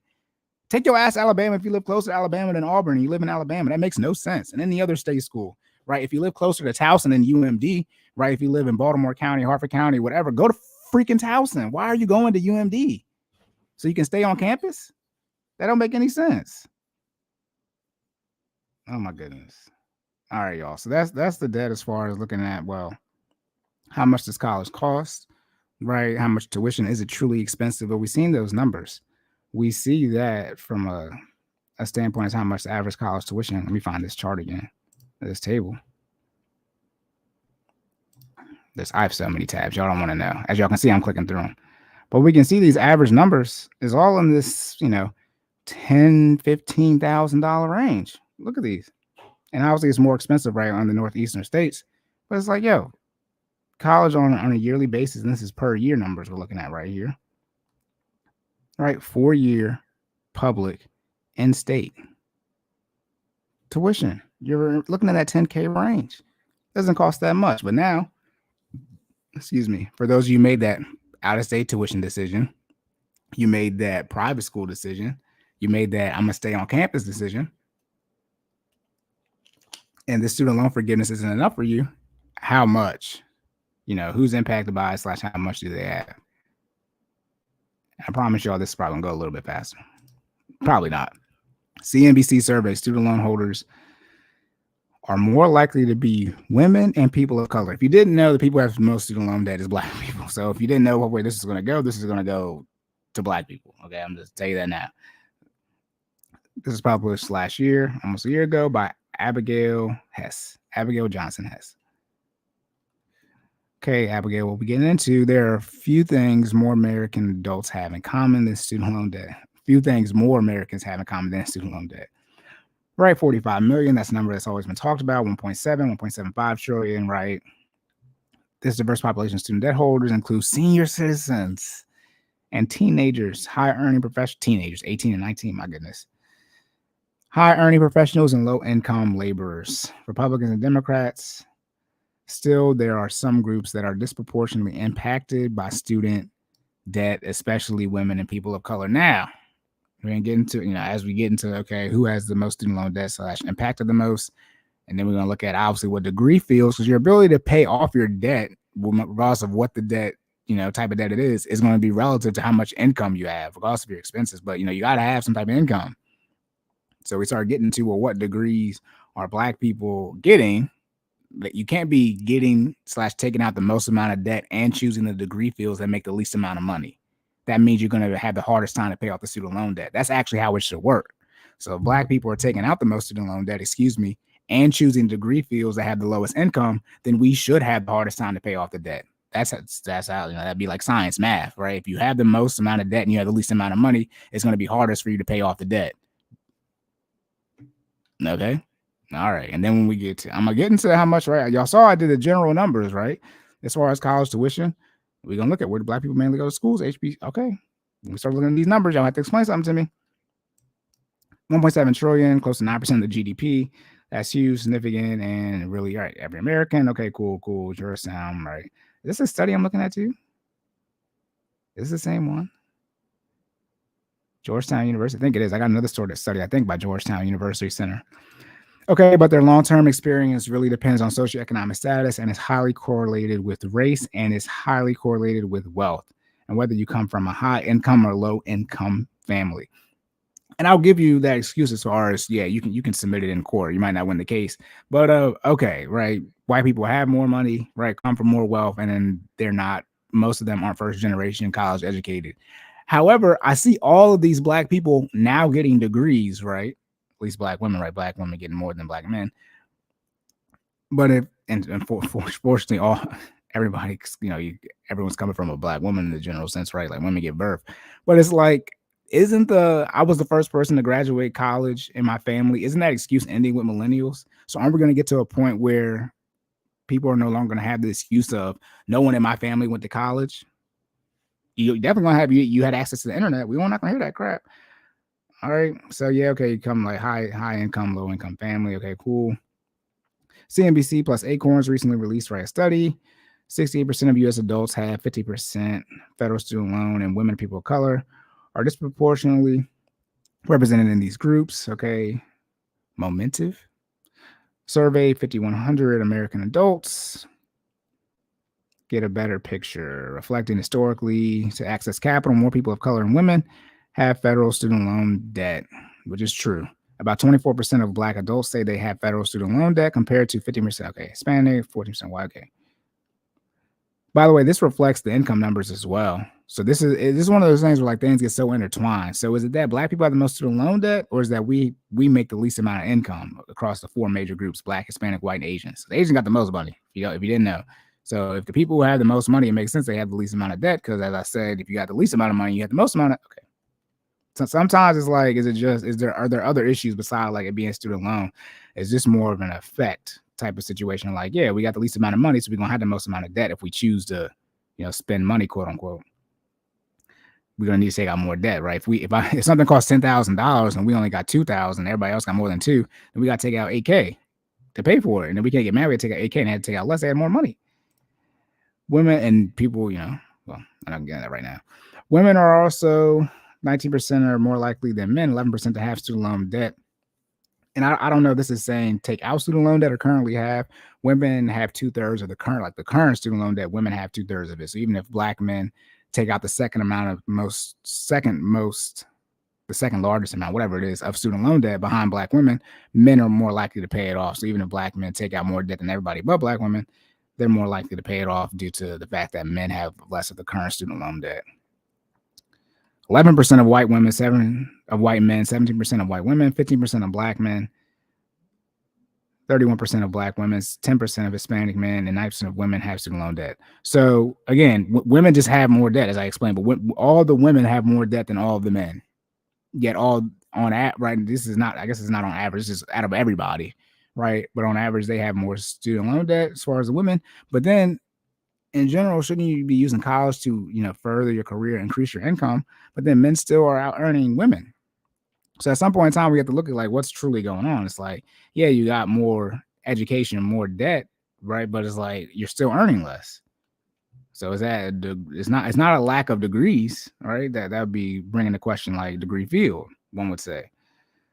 Right, respondents to federal student loans, people of color and women are more likely to have student loan debt. Okay, this is another chart. White, these blues are too damn close. These blues are too close. White men, it goes men, women, and then white, Black, Hispanic. No Asian on here. Asian people are extreme outliers, by the way. Hispanic men have the least amount of debt than white men, then Black men, and then white women, then Hispanic women, then Black women. You can see Black women, roughly speaking, have they have double the amount of debt of almost everybody, but Hispanic women. So these findings echo decades of work from student researchers, according to American Association of University Women. Women hold roughly, again, like I said, 2/3 of student loan debt. I promise you, I don't read these articles beforehand. As Jordan said, I'm a collector of information. Data from National Center for Education Statistics suggests that Black and African American college graduates owe on average $25,000 more in student loan debt than white college graduates. 4 years after graduation, 48%, almost half of Black students owe an average of 12.5% more than they borrowed, and 29% face monthly student loan payments of $350 or more. Yeah, my student loan payments are over $500. Yeah. I mean, my mom's parent plus one was my mom's parent plus loan, but hers was $369. Then mine was $201. So, although everybody's payment is zero now, especially when this article dropped. This article dropped in 2022. So nobody has student loan payments at the time of this article, but it's saying it's $350. Okay. Let's see. What does this chart say? Student loan. I wish I could play this. I'm not going to. Okay, Brookings Institute estimates that an average Black college graduate owes 50 racks. 50 racks. That I'm here. I'm thinking about all the Black people I know, but the student loan situation for my Black counterparts, that's $50K. I didn't owe $50K. I might have owed $50K. I paid off over 30. I might have owed $50K. I can't remember. I just aggressively paid off 30. But okay, I like that $50K number. And then white college grads owe closer to a little under $30K, $28,000. So Black people about double. Woo, Jesus. And the Urban Institute reports that among borrowers from the ages of 25 and 55, that's 30 years. That's damn near your whole working career. who took on college. And that's the one thing too. When they go back and tell us how cheap college was in the 90s, pretty much before this new millennium, if you got student loan debt from the freaking 70s, what you been doing? Oh, that's the thing when I say you've been working your whole life and you got no money. How you been working 40, 50, 60 years and you die broke? That's your fault. That's got to be your fault at some point in time. My goodness, you had a whole life and did nothing with it. Hell. Who took on college debt to finance their own undergraduate degree? Again, black borrowers 32,000, while white and Hispanic borrowers owe roughly 18 and 15K respectively. Making clear who's most impacted by student debt is a crucial part of the student debt, which is why I'm going into making clear who is impacted most by student debt is a crucial part of student debt, and especially student debt forgiveness conversation. So that's why I'm seeing who's impacted the most by it. For those of you wondering why I'm looking at who's impacted the most, it's because Smith says that we have to look at it. Whoever Smith is. Who is Smith? I don't know who Smith is. Who is Smith? Nicole Smith, chief economist at the Georgetown University Center. So Nicole Smith says we need to look at this. A chief economist. Economist. Okay, here we go. All right. Do you deserve to have some sort of assistance with going to school? That's really the conversation about student loan forgiveness. Nah. If you want to take out debt to go to school, that's one thing. The student loan forgiveness is forgiving the assistance. Let's be clear. This is a quote too. There are no ellipses in here because you hear objections to it. It has to do with, well, what about all these rich kids who are going to school to be doctors and lawyers? Do we subsidize their education and they come out to be millionaires? Doctors and lawyers, they're not coming out to be millionaires. Shout out to the not doctors, the medical doctors. When they say doctors here, now people who get doctorates. But shout out to people who do lawyers, and they work in the public sector. We subsidize their education. They come out. Okay. She says she's referencing comments by people such as President Joe Biden, who said he would not forgive up to $50,000 in federal student debt because it would benefit people who have gone to Harvard and Yale. And those are private schools, though, but still. See, the one thing and this is where I laugh. So if there's 40 million people with student loan debt, more than that, right? And people were saying we should do up to 50K. I believe that was Elizabeth Warren. I think Bernie said all of it, but I think Elizabeth Warren said 50K. But if you want to do up to 50K per borrower, 50,000 times 40 million is 2 trillion. There's less than 2 trillion in student loan debt. So you just want to forgive all of it. That's what you would say you'd be on the hook for, 50K, up to student loan debt. I mean, that's what they were saying. But hey, we end up driving the conversation by the tail end of the distribution. Explain Smith. We end up driving the conversation by the tail end of okay. We're having a conversation about the expectations to the exceptions to the rule. Okay, sure. Braxton Brewington, press secretary for the Debt Collective, a union organization that represents student loan debt holders, says this misconception about what groups are more impacted by student debt is often used to justify someone's opposition to cancellation. Student loan borrowers look like and are as broad as the working class itself, he says. That's in an article. Okay, cool. So this is saying that Black women and people of color are the ones mostly impacted by student loan debt. And now we're going to get into, we looked at how much does tuition cost. Right. First, we looked at, this forgiveness, you're getting the 10K or 20K. It's not all going to be forgiven. So now we got to look at, how do we get all this student loan debt and what we do going forward? We saw college tuition, all right, as I'm doing like recaps in between. College tuition doesn't cost that much in the general sense of how much student loan debt people have versus how much it costs to get just a degree from a tuition standpoint. We saw many states are going to be in that 10K roughly range for a year. Okay. And if you're going to tell me that you can't either work while you're getting your degree full time, 12 plus credits, or 15 to graduate in 4 years, right? A semester, 12 to 15 credits a semester, while you're doing full time, but I worked, right? So tell me if you can't work at all while you're going to school and you don't have the option to not take a full time load so you can work and take out less debt, or you don't have the option to go the community college route and so you pay less money and then transfer to a 4 year, or you don't have an option to take the community college route, not be full time, so you pay even less money, can save up more for your 4-year after you transfer your 2-year. If you can't do any of those things, and then you choose to go to a 4-year in state and it's still too much debt, or you choose to go out of state, right? Or you choose to go private. All these different things I just laid out that are some type of barrier, some type of decision-making factors that should factor into your decision-making process.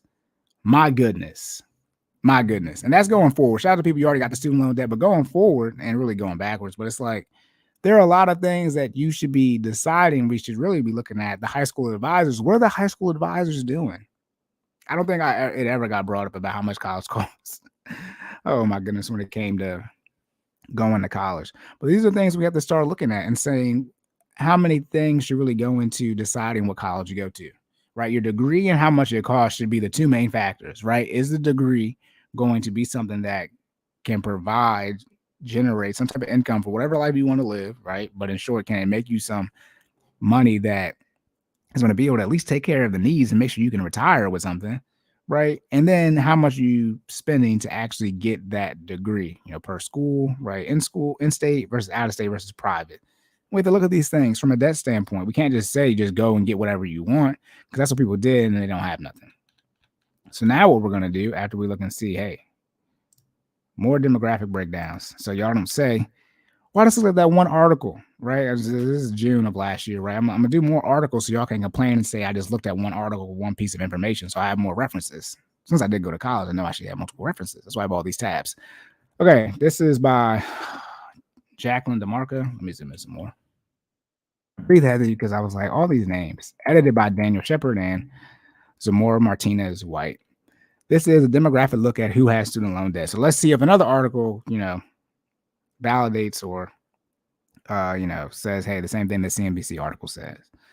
All right, forgiveness, hot topic, and it's easy to see why more than 1 in 5 owing student debt, and these burdens are quite large for some families. Yeah, shout out to the fact if you marry into student loan debt and you already got student loan debt, my goodness, you got to pay that off. Well, with forgiveness on many minds, Student Loan Hero researchers looked at who has student debt and which demographics are impacted most. Okay, this is based on the latest. This is a Federal Reserve survey. Dang, I got a green highlight on this. Where's my blue at? That's cool. All right. On consumer finances. Also examines how, I got to figure out how to do that, how likely different demographics are to hold student loan debt. Keep reading more insight. Like key findings. Okay, more than 1 in 5 U.S. families hold student loan debt. 21.4% of families owe student loan debt as of 2019. The latest data from the Federal Reserve Survey of Consumer Finances. All right, it's down 22% for 2016. So these families, right, the average I think is 30K, but the median is 22,000, up from 20,000. Black families, here we go, borrow student loans at higher rates. So at higher rates than other races, and they owe more. So we're borrowing more money and we owe more. And that's significant, being, a significantly smaller part of the population, right? It would make sense regardless of the wealth that white people come from, that if white people had the total amount of student loan debt, because there's so many more white people, right, be it the consensus. But if you're making up less than 20% of the population, you have the most student loan debt. That's like higher rate. Okay, that makes sense because we're on the lower income, but owing the most. 30.2% of Black families hold student loan debt. So that's currently versus 20% of white families. 14.3% of Hispanic families. Meanwhile, Black families owe a median of $30,000 compared with $23K among white and $17,600 among Hispanic families. So it's making sense here where it's showing the less percentage households that have student loan debt, the lower total debt that they have. And that makes sense. Even if you have the debt, right, you paid it off. So a couple of factors with those numbers. Many families where the reference person only has a high school degree or didn't finish college still hold substantial amounts of student loan debt. Yes, shout out to the people who went to college and got a student loan debt without a degree. And you still have the student loan debt. Just more than a quarter, 25.8% of families where the reference person, definition below, didn't finish college owe student loan debt at a median of $15,700. Okay, 11.8%. Where the reference person has high school diploma. Okay, it's getting more numbers. The least wealthy Americans are most likely to hold student loan debt. That's simple logic. At some point in time, it can't be like, a black white thing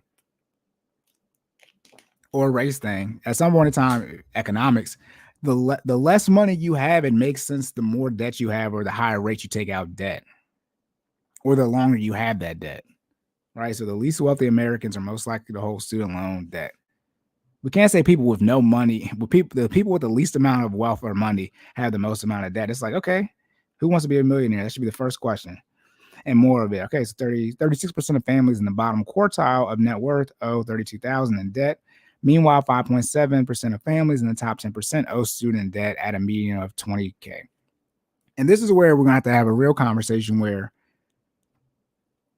the least wealthy Americans have 36% of families in the bottom quartile have $32,000. And by the way, this least wealthy, this is in the Pell Grant area, by the way, because it has to be, because that's what Pell Grant is for, lower incomes. It's not that the least wealthy Americans shouldn't be able to go to college, but what about their college decision-making process? Because it can't be, when we look at it, right, least wealthy Americans probably going to be right on the black, Hispanic side, to my black women, right, people of color and women. You can't be choosing the college options that cost the most. How do you have the least amount of money, but then going to justify spending the most amount of money that you don't have, right, taking out debt? That's where it's going to get confusing. Yes, you should be able to go to college, right? But if you don't have the money to go to college and you have to take out debt, and you got to pay it back, and you got to pay it back. Or should you not have to pay the debt back, right? Shout out to student loan forgiveness. But when we look at these numbers as far as how much, and we've looked at them, and we look at more numbers as far as how much it costs to go to college, and we look at how much it costs to go to some of these HBCUs or HBCUs for women, or some of the colleges, these women go to for HBCUs, it's going to be like, and we start to look at, well, what demographic, as far as like, not like black people, but like from an income standpoint, right? Wealthy blacks or least wealthy blacks, where are they going to school? And we start looking at the decision-making process, like, well, y'all trying to run up as much debt as possible. That's what you're about to see. Okay, families, and I just ruined the whole surprise, but like that's what y'all gonna see with this data. And it's like, somebody gotta tell me the truth, right? Or these are just lies, but this gets confusing. Families in which the reference person, why are they saying reference person? They keep saying this.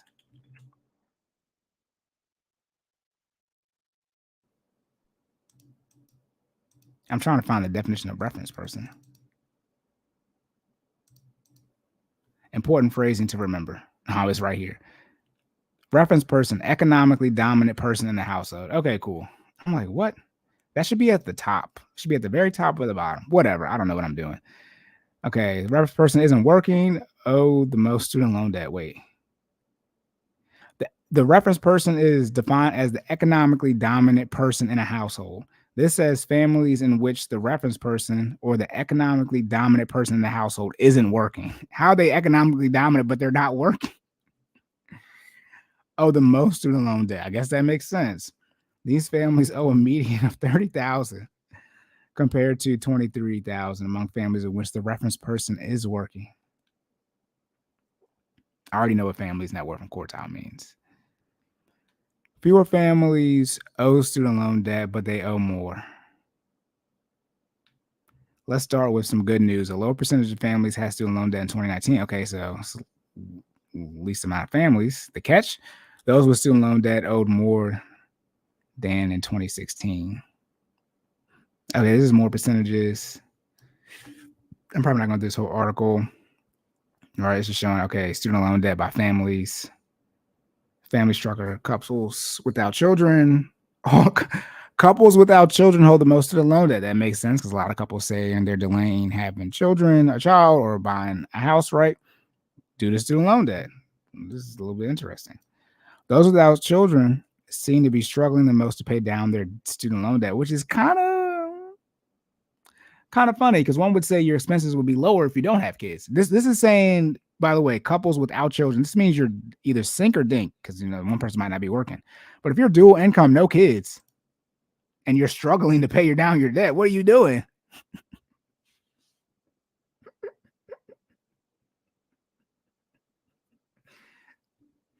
I don't mean to laugh, but this is when people are complaining about, doing the forgiveness. It's like, wait, this should say couples with children hold most student loan debt.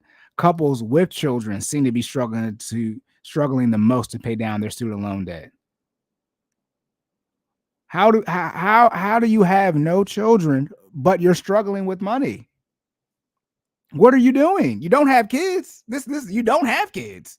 So where's your money going? I could do a whole episode on this section alone. This is a troll statement, by the way. Somebody like me should not read this. I should have prepped and read this one. This is I can't even really go on. What are y'all Negroes doing? This might just be Negroes. Black people, like, oh, this is what Jordan, I just made a post about this. Jordan said, what are single people doing? What are you people with no kids doing? As someone who doesn't have kids, what are they doing? Couples without children have the largest amount of student loan debt, $35K, while those younger than 55 who are single and without children carry the second. What? Okay, we have a problem. Why is this saying that people who don't have children have the most debt? What the fuck are you spending your money on?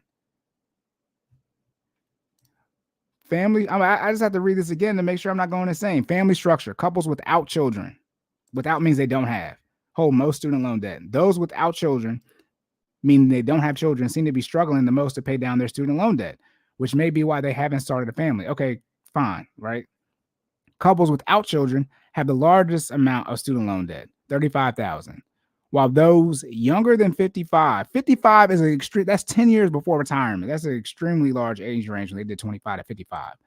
With those younger than 55 who are single, so you're single income and without children or no kids, carry the second highest amount of student debt at $21,000. What are you doing if you have no kids? And then y'all get mad at me when I say you can't go on vacation.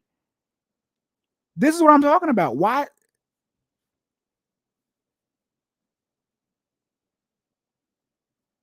I know they say you're not supposed to take a pause, but this is something I have to take this data in because, as y'all can imagine, this is my first time seeing. I've yet to hear this, and this is why I say just pay off the debt. And I'll be looking at people who are saying, trying to find a way to help people get forgiveness and help them with their student loan stuff. It's like just pay it off because no one. I've seen a lot of different finance stuff, especially on student loans. This is one of my favorite topics to research and discuss. No one said that they've said that people without children, right, are not having children due to student loan debt. I've yet to hear that people without children have the most student loan debt, whether you're a couple or not. So that I guess is this saying have kids so your student loan debt goes? One would say, shout out to science, right? Y'all, that's a problem. That's a problem. If you don't have kids, and you're in this $21,000 to $35,000 range, and you're saying you're struggling, right? So if you're paying it down, you're not struggling. But if you're struggling, you don't have kids, you're struggling to pay bills. You just need to go to work because you don't have kids. So what are you doing? Somebody has to explain to me why people who don't have kids also don't have money. You should at least have 2 full-time jobs. Hell, minimum wage is $7.25 across the country. So if you have 2 full-time jobs, that's $14,000. I mean, that's not 14,000. It's 28,000. It's $14.50 an hour. That's $30,000, I think. 1450 times 2,080 hours. Yeah, 30,160. Someone has to explain to me why people who don't have kids get an excuse of not having money. Because what are they spending their money on? Especially if you're single. At least if you're in a relationship, you can say you're spending all your money on your significant other. It's saying single people without kids got the most amount. What are you doing? Tricking? You tricking. You tricking. That's not to say that parents have small amounts. Again, right? Cool. It's not just as much. Oh, thank you. Obviously. Couple with children, harder to throw around. Okay, $19K. But it's saying that's almost double. It's saying the couples with children have $35,000, and the couples without children is $35K. With children is $19K. 19 times 2 is 38. You almost got double. That's a big difference. It might be third place, but that's a big difference. Not a bigger difference from single, but for couples, for having a kid, not having a kid, it's damn near half. It's not. Yeah, it's not just as much as freaking half. And these parents with student loan debt, right? Parents are faced with the unique challenge of paying off their debt and potentially saving for their child's education simultaneously. No, don't do that. If you have debt, take care of yourself. If you want to set your children up financially, make sure they don't have to spend money to take care of your ass. Now, they might have to physically be there, right? You might have illness that you can't prepare for, right? You might get dementia, you might get cancer, something like that.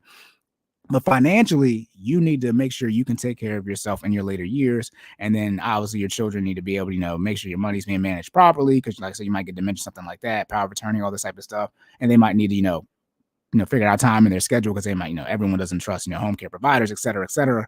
But from a financial standpoint, it's on you to take care of you.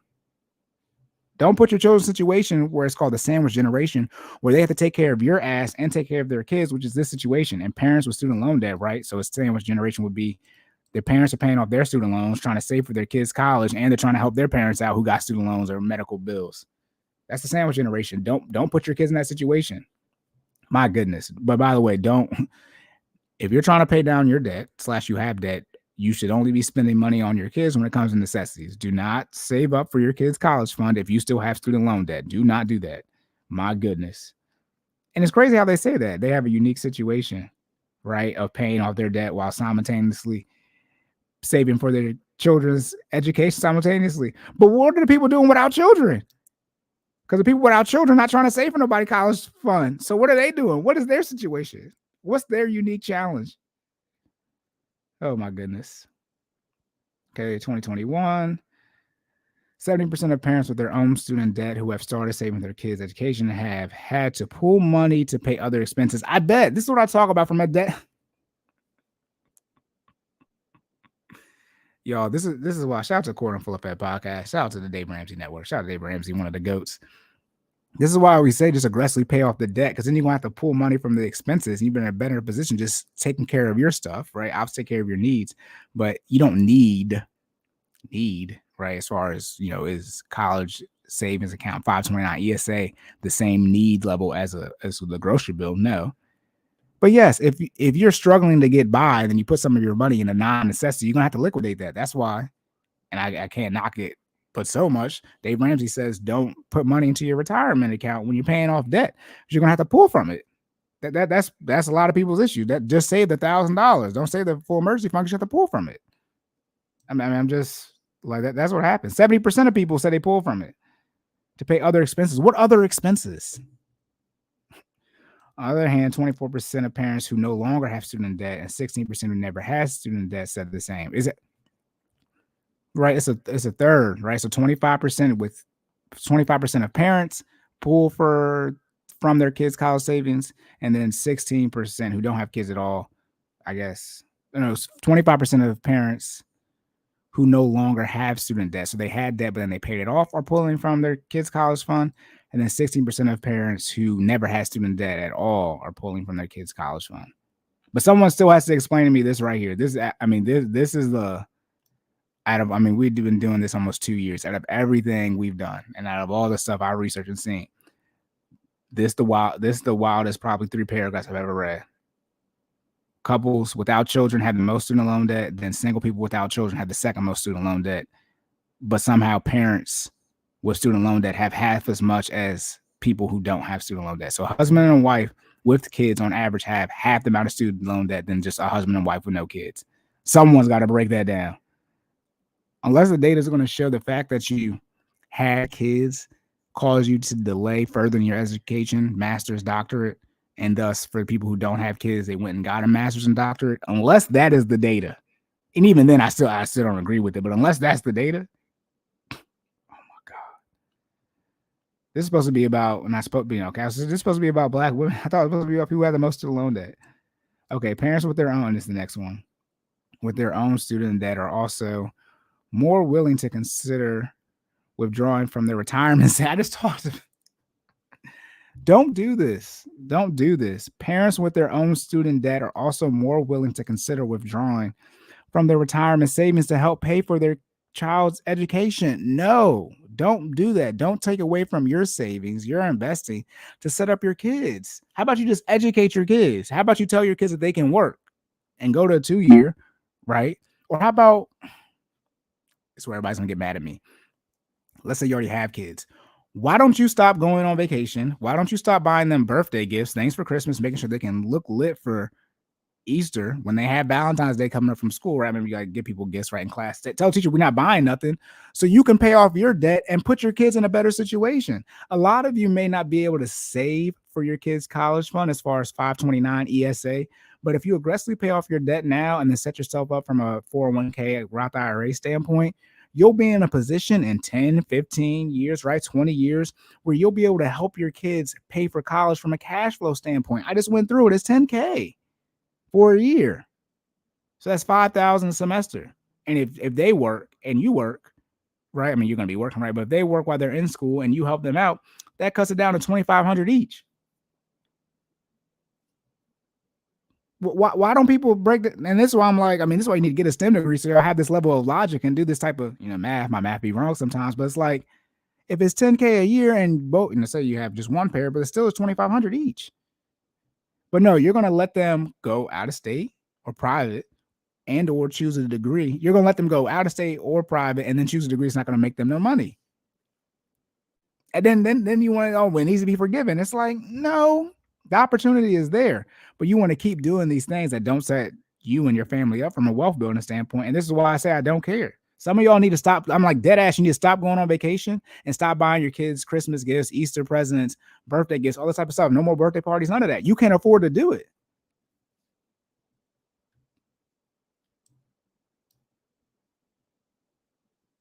And then you're pulling from your retirement to help pay for your child's education. And then so what happens though?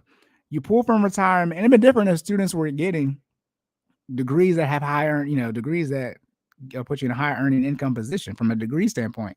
That's not the case. So you're taking out and pulling away from your nest egg, from your retirement to send your kid to college, and they're not even going to be in a position to compensate for the money you just took out.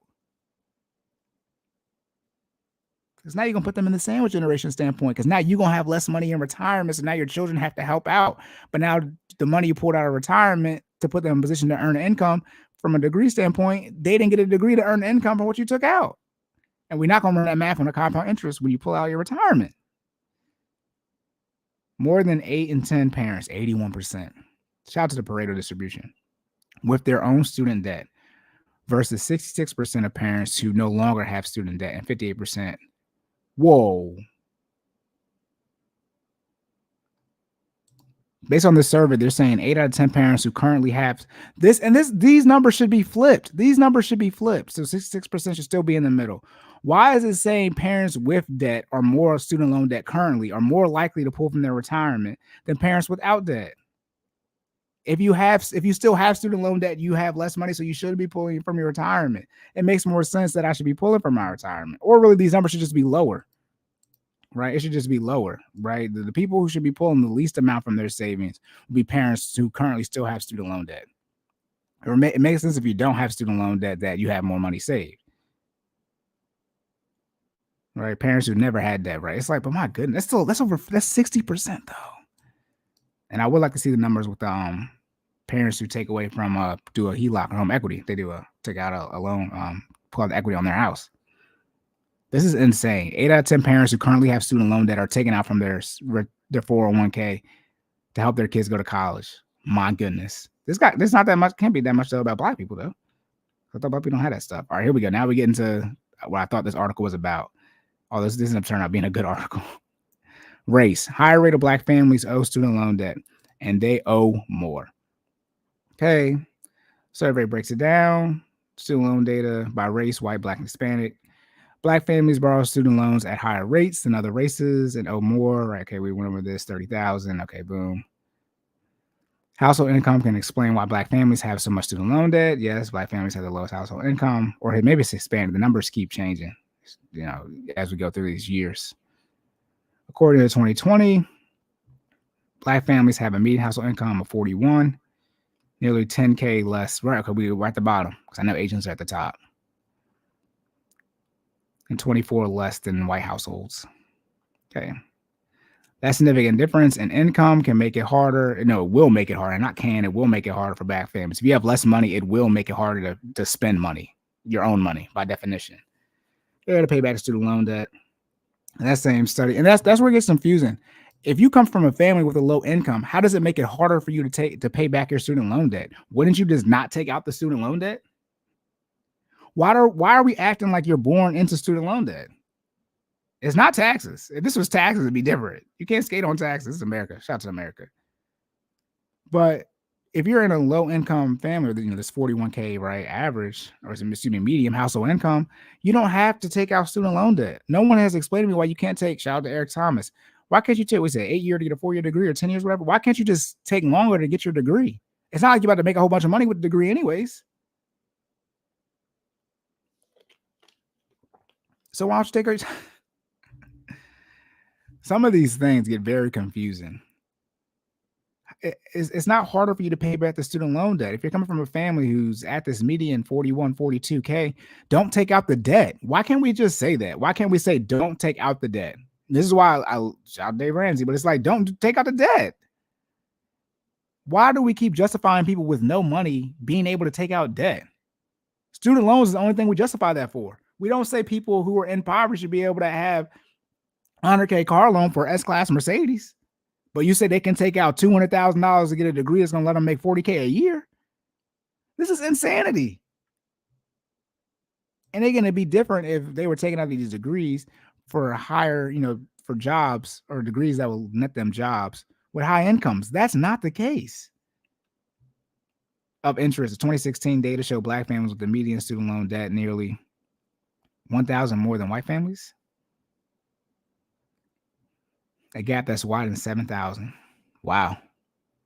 In 2016, it was 1,000. Now it's wide to 7,000. I think this 2019, 2020 study. Wow. Hispanics saw a significant decrease in median student loan debt, 19 to 17 from 2016 to 2009.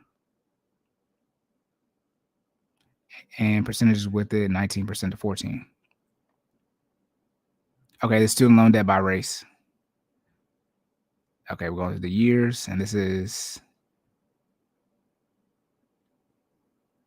white. It's median, the percentages, and it's white, Black, Hispanic. Okay. Oh, there go my freaking. Damn, now they got to come fast. See, I knew they needed to replace this freaking smoke detector. And he's like, we come back if it beeps again. It beeped again. So we see 30K. This numbers we already saw. I hope that's going to keep going up a couple more times. Excuse that, y'all. Education level, Americans without college degrees still hold substantial amount of student loan debt. Okay. Americans without college degrees. Net worth, at least with the Americans, likely to hold the student loan debt. Okay. Americans with the lowest net worth, total amount, right? Assets, more likely to hold student loan debt. More than 3 in 10, 36% families in the bottom quartile of net worth have a median student loan of 32. See, if you got more debt than you do in your income, that's crazy. Lowest net worth didn't always have the highest amount. Okay, it's just showing that wasn't always the case. Those not working owe more in student loan debt. Why do we need to be told these things? I bet if you don't got no money to put towards your student loan debt, then I bet you're gonna have a lot of student loan debt. What would it say? Entrepreneurs? Entrepreneurs are known to hustle, and it appears consumers who work for themselves are working hard to build businesses and pay down their student loan debt. Entrepreneurs have the least amount of student loan debt at 18,000. But this low level of debt for entrepreneurs hasn't always been the case. Okay, saying they owe the same amount or more than those who are employed. Okay, this is more crazy numbers. When it comes to occupation, this is how the median student loan debt amounts varied. Okay. Managerial, technical, other occupation, retired, or other not working. Okay. All right, boom, that's it.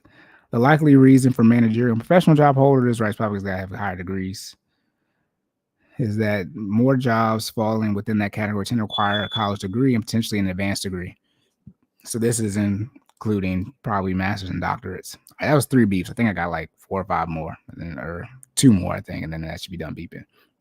All right, so this is just showing the crazy data and letting us know that, hey, if you want to pay down your student loan debt and you're married and you don't have kids, because this is letting you know that by having kids, your debt is going to somehow get decreased. If you don't have kids and you don't have no money, that's your fault. If you don't have kids and you don't have money, that's your fault.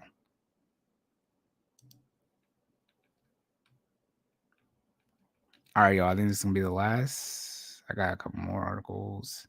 A couple more articles on the debt disparity. I'm gonna go through them faster. So again, I have more references, and people don't complain. Say I just use one article. Okay, student loan debt by race. This is Education Data Initiative. Did I quote this person for the article? Yeah, I did. There we go. That's 4. Should be one more. This is Melanie Hansen. Okay, again, student loan debt. Can y'all see this? Let me zoom in a little bit more. Hispanic and Latino. Okay, Black and African American. Average student loan debt 1 year after graduation by race. So these colors are going to be 0 to 10,000, 10,000, 25, 25 to 40, 40 to 60, and then 60K plus. And that's dark blue / navy, reddish, purplish. Like, see these colors. So let's see. So the range that people are going to be in is like this 10K to 40K. That's what the middle looks like, where most people have. Although Black people have the most student loan debt, most Black people aren't having, less than a quarter have 25,000 or less. The majority, 28% are going to have from 25 to 60K. And that is, what is that? 59%. That's 59%. But see, it looks like white people got more in that range, right? 20, yeah. Let me do my calculator real quick, because I'm thinking, like, can I add 62? Okay, it's only 2%. But, white people aren't far off. Same thing with Asians, 32, 27. So it looks like majority of people have anywhere from, oh, I lied. My bad. I forgot that red. Nope, I lied. Right, this right here. Nope, yeah. My bad. Still Black people. You can see Black people with the 25 to 60K, we still have the most. I mixed up this red right here for 27 and 32%. All right, so this is all checking out. Again, let's just see Black African Americans, bachelor's degree holders are at 52,000. We saw that 52,000. 45% of this debt is from graduate. Half the debt's from graduate degrees. See this?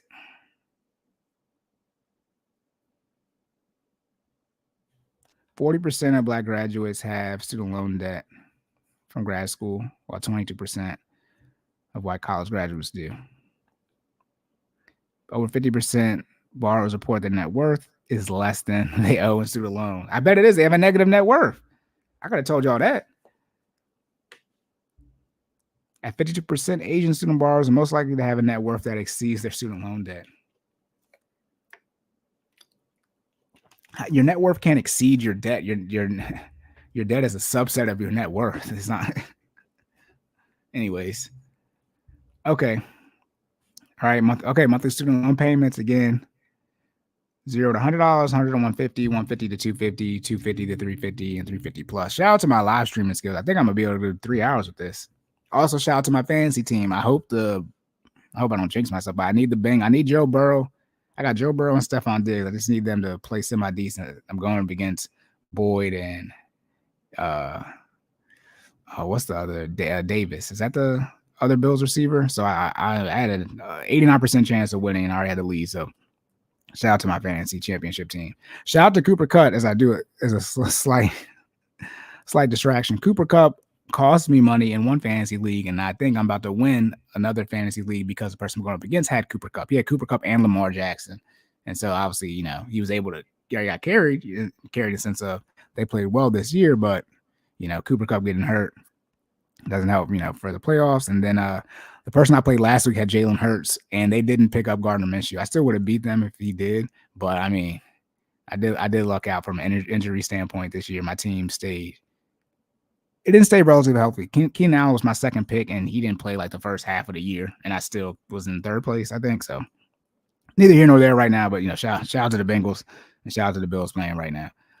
So we're seeing what the student loan payments are. Let's see where Black people are at. Looks like Hispanic people are gonna have the most on the higher end. American, like we got that multiracial. 35-10. So Black people and Hispanic are going to be the same because they both have the same percentage, essentially for $150 or less. Okay, so we're seeing a good amount of people have, and I said it was at 350, right? So 30% have 350. Yeah, we're still the most. But I mean, white people have 24%, Asian 23%, Hispanic low, but not many Hispanic people have debt anyways for student loans. So look at that. Debt payments by race. See, black people again are the second most likely to have monthly payments over $350. Yep, behind Native Americans, or was that? Yeah, indigenous people. Payment status too. Okay, here we go. Payment status. Asian people and white people 5%, 6% respectively. I mean that's high and not high, but I mean 11 must mean paid off. I mean the blue must mean paid. When it says paid, that must mean paid off. Because current means you're still paying on it. And that's still a lot. I mean 77%. I mean that's 3/4. Right, they're paying, but obviously when you see a 6%, 5% for Asian and white people. Okay, impact by race, right? People of color, Hispanic, Latino borrowers were the most likely to delay getting married and having children due to student loan debt. Did not know that. So black people must be in second place. Student loan borrowers that are Hispanic say putting off for getting married due to their student loan debt. Having children, 30%. Okay. 46% of black student loan borrowers were the most likely to put off buying a home. So, okay. 46% for buying a home. Obviously, home ownership, black communities, I believe, is the lowest. So, okay, that makes sense. 43% black indebted. Student borrowers are the most likely to report having to work more than they would prefer. I don't know what this means. What do you mean 43% of people in debt say they work more than they would prefer? That's your preference, but what do you have to do? You're an adult. 07, 08 black bachelor's degree holders were the most likely among their indebted peers to describe the educational debt-related stress as very high. We talked about this. You're not anxious and depressed. You're just broke. Stress, anxiety, depression, self-termination. So they're under financial stress. Their stress is very high. Thus, you can see the anxiety and depression numbers being very high for black women, right? But when we're talking about this debt, it's, for black people, it's obviously more women than men. Okay, I mean, these are things you guys got to start connecting. You don't have to, but I'm just letting you know, stress, anxiety, depression. So if people have very high financial stress, it makes sense that their anxiety, depression is high as well. Multiracial people. What's multiracial? Multiracial is just white and black. Let me see what that is. Google definition. Made up of related people of several racial ethnic groups. Okay, it doesn't say white or black. Multiracial people reported the lowest amount of stress. Okay. What? But in 2012, they were most likely to report high stress levels. Okay. Multiracial people were also the most likely to call their stress levels very low. 58% of black borrowers do not believe student loans have advanced racial equality. Why would a loan advance racial equality? Because who's giving the loan? And then you're paying. Lord Jesus, we need help. Why would you think that taking out a loan from likely a white person would decrease that?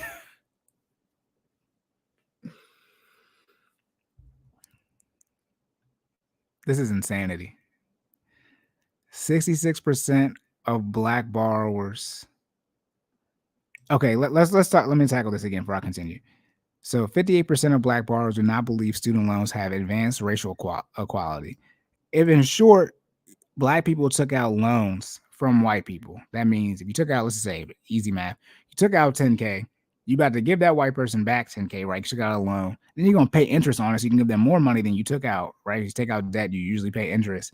And then you're going to get a job that isn't going to net you 10K at no point in time. And there are some people who are not taking out 10K. They're taking out 20, 30, 40, 50 just to get a job that's going to pay them 10K at most. There are plenty of people, right? Social workers, you have to get a master's degree for that.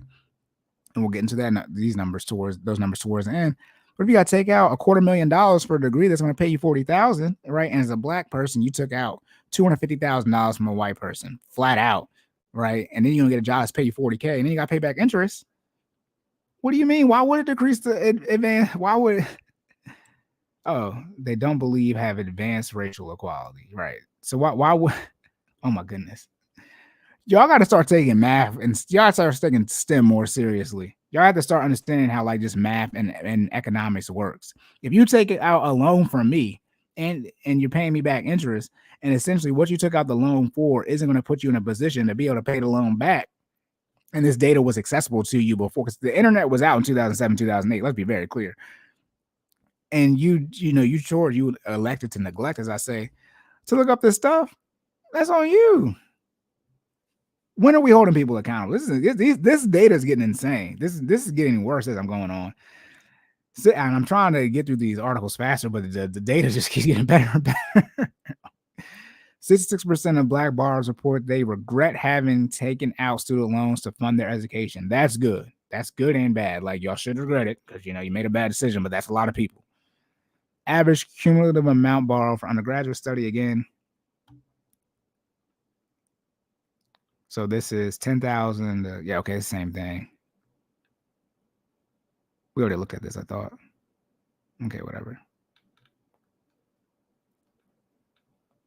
Student loan by race and ethnicity. Okay, white people, 40% use student loans to pay for school. 55% student loans go to white students. What?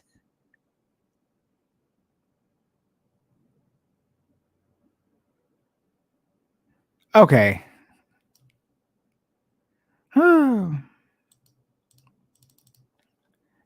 if this is your first time listening, I'm not one of these like, yeah, I'm not, I think I call it blackety black. Look, you gotta lace up. We have to have a conversation in the Black community about the student loan shit. This is egregious. Y'all, 55% of student loans go to white students.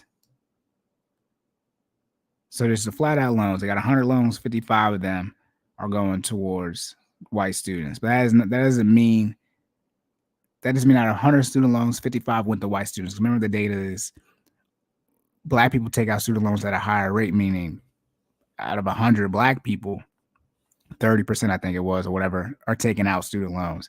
Let's say out of 100 white people, only 20% are taking out student loans. Okay. But 55% of the loans are going towards Black people. Well, I say 55% of Black students use student loans. Okay, I see what they're saying. White people are getting majority of student loans, but half of Black people take out student loans, right? That's the rate we're talking about. 20% of loans go to Black students. Black students are getting, from a whole number standpoint, we're only getting 20% of the loans.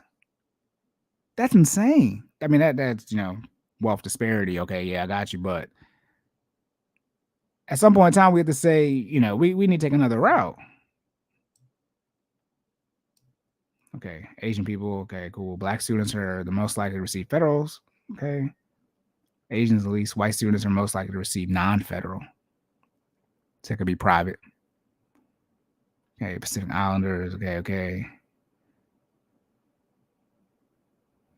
In 2015, 2016, Pacific Islanders received the largest loan of 12.8.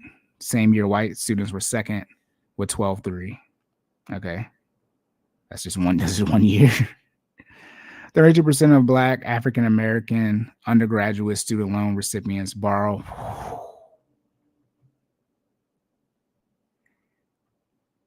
$40,000 to $60,000 cumulatively. I hope that is not yearly. That can't be yearly. It might be. I wish it said if it was yearly or not. I'm gonna save myself for the night and say it's for 4 years. Oh my goodness. And then 2/3 of Asian borrowers are doing $10,000 or less. Forgiveness and race. Student loan debt forgiveness would immediately increase the wealth. It would increase the net worth, which I guess if you want to say that's wealth. Student loan forgiveness would immediately increase the wealth of Black Americans by up to 40%. Most research, let's see what they're leading into. Most research regarding student loan debt forgiveness and race focuses on the impact on Black borrowers, most likely being this demographic is the most likely among races to pay a disproportionate amount in student loan interest. While elimination of loan payments allows households to reallocate those funds to investments, lawmakers disagree how student loan debt forgiveness might impact racial wealth gaps. See, the confusing thing about this statement is when I read in the previous article how if you don't have kids and you're married / a couple, said a couple, right? But I was assuming it meant married. But if you're a couple and don't have kids, you have more student loan debt than a couple with kids. But now this is telling me that if we eliminate the payments, people will be able to reallocate those funds to investments / they would be able to better off use that money. But what are the people without kids doing? Because they got the most amount of debt. The data starts to conflict itself, and the data is what people who piss poor are piss poor with their money management. It doesn't matter what they do until you make them better at managing money. They're still going to mismanage the money. That's what the lottery statistics show. The poor people win the lottery, they lose all the money. So these people need to learn how to better manage their money. The definitions of not being able to manage money is not having kids and being worse off than people who have kids when we're talking about student loan debt in this case. Because what are you doing with the money that you be spending on kids?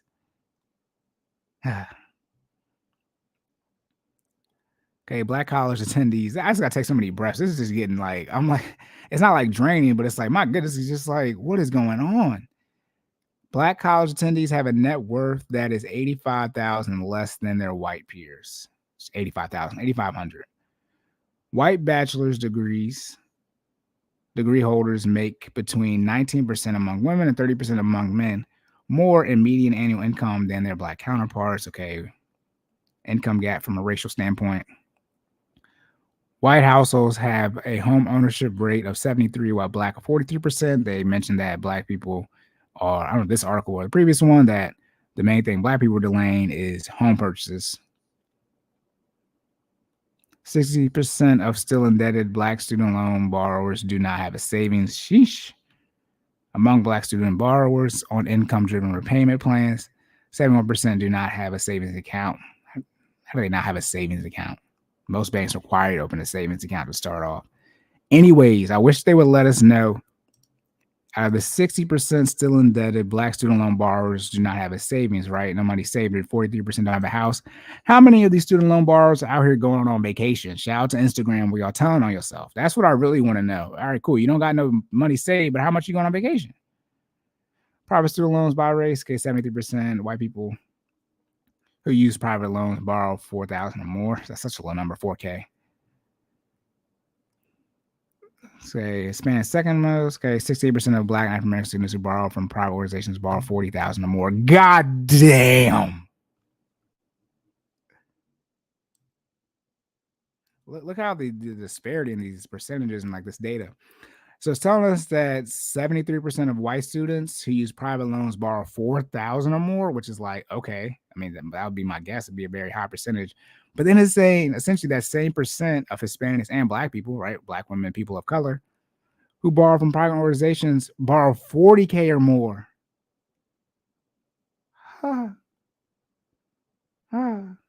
Oh my goodness. I said this is getting worse and worse in this last bit of data. Oh my goodness. How many more do we got by race? Okay, we got a handful more by race. This is gonna be so good for the future. I might do 4 hours in on this. This is just getting insane. Okay, student loans by race again, bank rate. Let's see if we can look at some better things. Black students take out the most. Cool. 30K again. 90% of Black students take out student loans to pay for college compared to 66% of white. 4 years after graduating, Black students hold almost twice as much student debt as their white peers, largely due to differences in interest accrual and graduate school borrowing. After graduating, 70% of Black students are behind on their student loans compared to 9% white. Out of women undergraduate borrowers, the average Black woman carries the most student debt at $41,000 1 year after graduation. Almost 71% of Black undergraduates are Pell Grant recipients, meaning they come from low-income households. We discussed this about low income and all this debt. Okay, Hispanic and Latino. Okay, these are all different ones. So this is Black and white.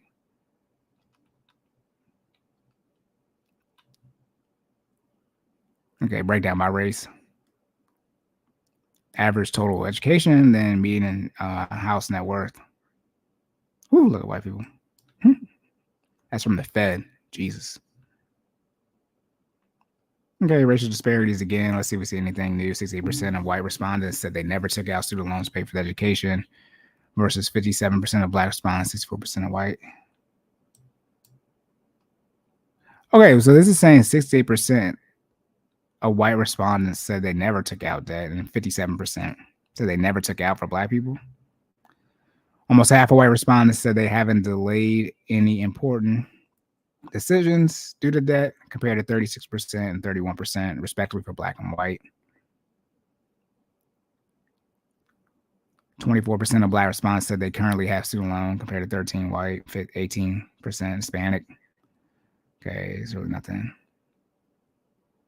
Okay, student loan payments is saying 220. This is the average. So it's saying, well,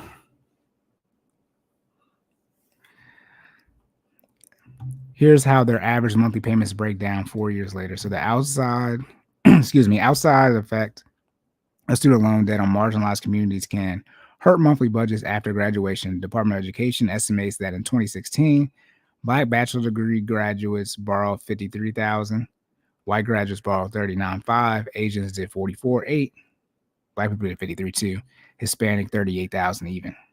Here's how their average monthly payments break down 4 years later. And it's saying black people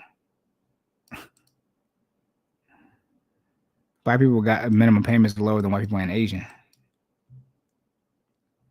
That's just slightly conflicts, slightly slash. It runs in the face of the one that says $350 a month.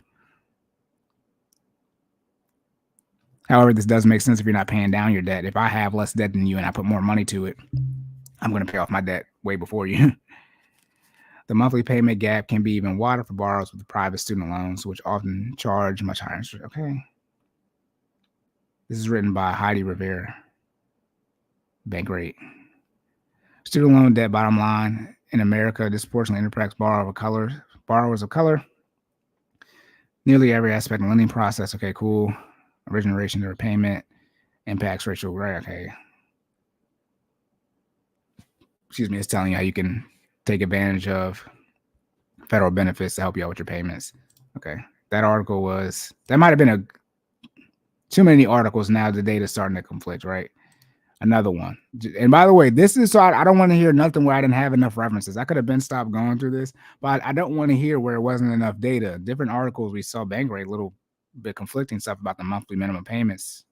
But like I'm giving all this different data out here on the internet. Unfortunately, with student loans, it doesn't have to be the most up-to-date data because obviously for someone like myself, these student loan prices don't impact me because I graduated, in 2015. So, and I have no student loan debt, but you get what I'm saying. This is by Liz Welding. Could y'all see that Bankrate one? Let's look at this. Oh, y'all could, yeah. Okay, can I see this one? Let me see if you can see this one. No, you can't see this one at all. Yeah, let me zoom in some. Student loan debt by race. Okay, here we go. There's more data. More data showing us that black people got the most student loan debt are struggling. And 30K, 23. Okay, this is all the same. This is all probably from the Department of Education, to be honest. Okay, 1 in 5 adults. We saw that again. By race again, 2018, bachelor degree completers who receive federal student loans. 76% in 2018. Way above the numbers. Wow. Okay, average student loan for amount for bachelor's degree, again, 32%. For black people, at the top again. Private student loans. Percent who use private loans, percent in non-repayment due to economic hardship. My goodness. Percent of students who took out private loans and repayment outcomes. So percent who use private student loans. White people use more private student loans, but black people have the highest percent as far as in non-repayment due to economic hardship. This is a reverse chart. This chart shows the more correlations. It's inversely correlated. The less you take out private loans, the more likely you are to be in non-repayment, probably some type of deferment, right? My goodness. What type of that's crazy. One would say the more you use private loans, the more you're likely to be in a a non-repayment due to economic hardship, you can say they might have taken out more private loans, but they come from more wealth than the racial gap when it comes to income. Okay. Percent of adults with student loan debt by race. Okay. Black, not Hispanic is 30%. Other races, right? White people. Okay. Hispanic. Median debt held per borrower. Again, 30K, 23. Okay. Seen this. Average ratio of debt owed versus borrowed. Whoa. Average ratio of debt owed versus borrowed 12 months post-graduation. Black, not Hispanic. They own.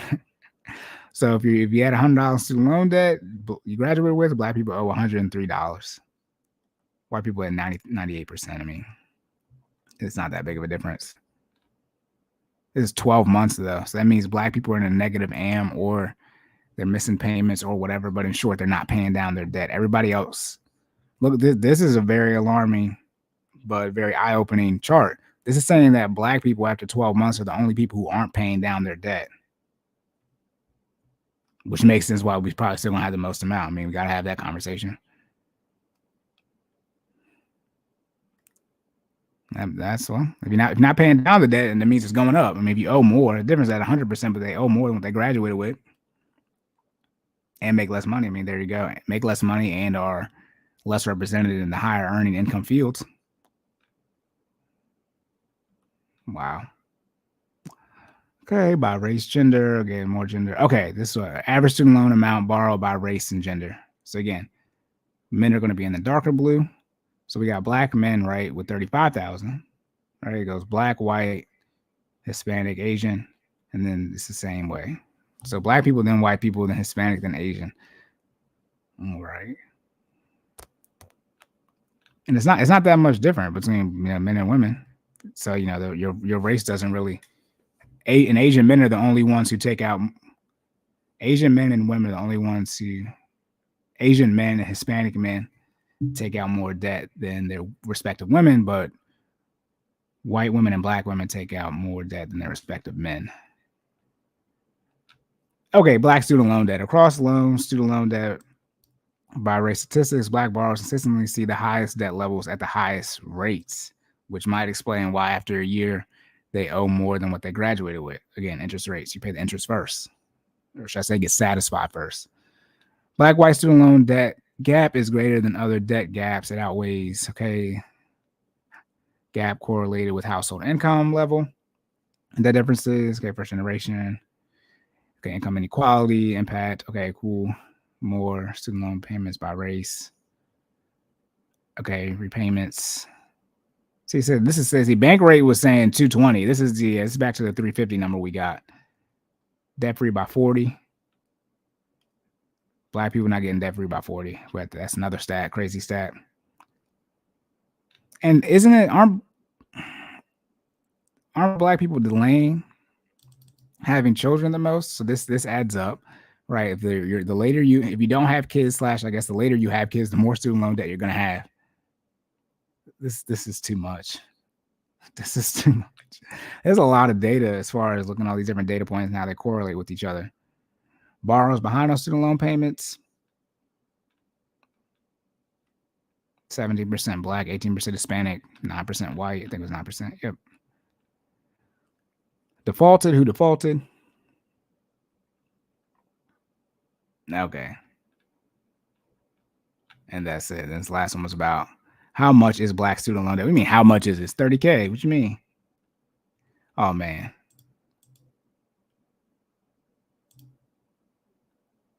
All right, y'all. This is gonna be last one on the racial disparities in student loan. Who is this article by? Did I read this person's name? I love to give people their credit. Yeah, lists or less welding. And then this article is by Anna Hernandez Kent and Faniba R. Ado.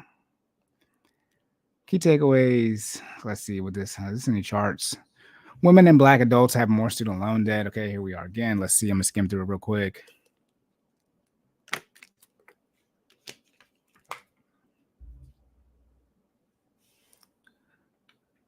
Okay, average debt. This is more average debt.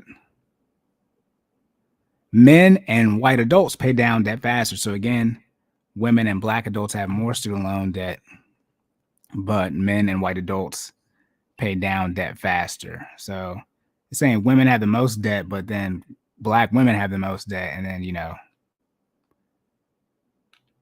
or no, saying wait, what? Yeah, women and black adults. So black women would have the most student loan debt by this one, right? Because they're women and they're black adults, and then black men would have the most, but then black men would be paying down the debt, as I mentioned before. So there's that. Student debt by gender and race again. White. I was looking for all this data, and lo and behold, it's in all this stuff. It's probably why I couldn't find it. It's all in all these ones. I was looking for this breakdown by demographic in all these different articles. Average student debt, and then share with student debt. So white women. So this is the average, and this is where it gets confusing. It's saying the average debt is 11,000, right? And average median is like, it's not that much. It's only 1,400 more. White women have 9,600 per St. Louis Fed. Maybe this is the St. Louis area. Where do they get these people from? Where is this study from? This research that across general race dimensions. I don't see where this study is from. Oh, the St. Louis Fed working might be in the St. Louis area, but still, it's only a $1,400 difference. It's not that much. It's only $300 between white men and black men. They're saying this is saying white men have $300 less in average student debt to black men. Respectfully, any type of racial income inequality thing you bring up is not going to impact this. My goodness. Why are women and black adults more likely to have student loan debt? I'm about to get into that, but let's see what this says. This is a great transition article. I did not line up these articles like this. Young adult women are more likely to enroll in and graduate from higher education institutions. So in short, they're furthering their education, therefore they need more debt. They also leave college with higher student debt levels and take longer to pay off that debt. In part, this is because of the gender, right? Gender wage gap. Female-dominated occupations pay lower wages. See what they're saying? Female-dominated occupations pay lower wages. And gender discrimination in the labor market. Furthermore, parents put away more in college savings for sons than daughters. Okay. We need data. We need an article. This should be a link to an article. I'm not saying that's not true, but like, what? In addition, black adults face a racial wage gap with white adults and encounter racial discrimination in the labor market. Okay, so here comes racism. Black parents are less likely to have college savings for their children and less saved when they do, in large part because of substantial racial wealth gap. See, wealth has nothing, like, wealth isn't income. I remember that video I did. Wealth has nothing to do with income. It has nothing to do. They're not directly correlated. The theory would be the higher income, the more wealth you have. But it's like, they're just saying straight up wealth. It's like, what about management? And what about college choice? We're about to get into. Black adults were also more likely to attend for-profit institutions and remain in school for more years than white adults. Both factors are related to higher debt levels. So black people are staying in school longer. And by the way, if you get like a full ride or something like that, they give you it's 4 years. You got to graduate in 4 years. They don't give you a full ride for 5 years. Then why are black people staying in college longer? And I do believe HBCUs have, I guess, longer graduation rates with a 4-year degree. Black women are also the most likely to have student debt because, right, they're double minority. They get gender and racial disparities. Earning 94 cents for every dollar black men make, 84 cents for every dollar white women make, and 63 cents for every dollar white men make. Racial wealth gap. How many times has that been debunked? But this is not that episode. They also contend with the racial wealth gap. Okay, let's see. This one, pull up a PDF. I'm not reading it. There aren't any charts on here. That chart's too small.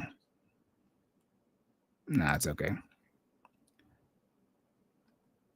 Yeah, that disparities. Okay, we can actually check out the racial wealth gap. Can y'all see this? I think y'all can. Let's just look at the chart. There's a chart in here real quick. It's the last chart. Yeah. Median family wealth by race, ethnicity, and household type.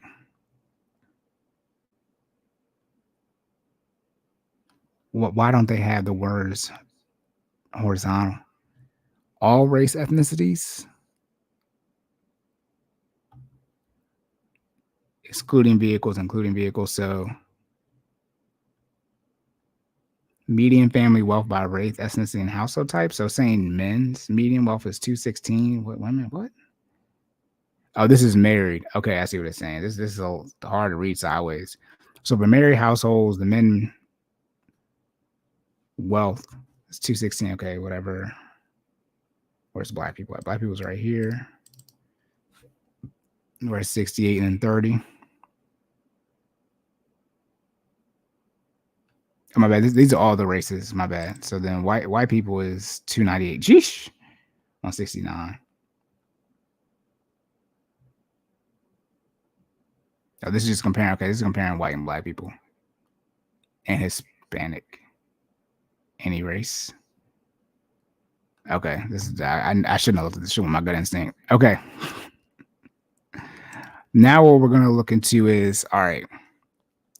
We're gonna as we get into the third part, we're getting to the third hour.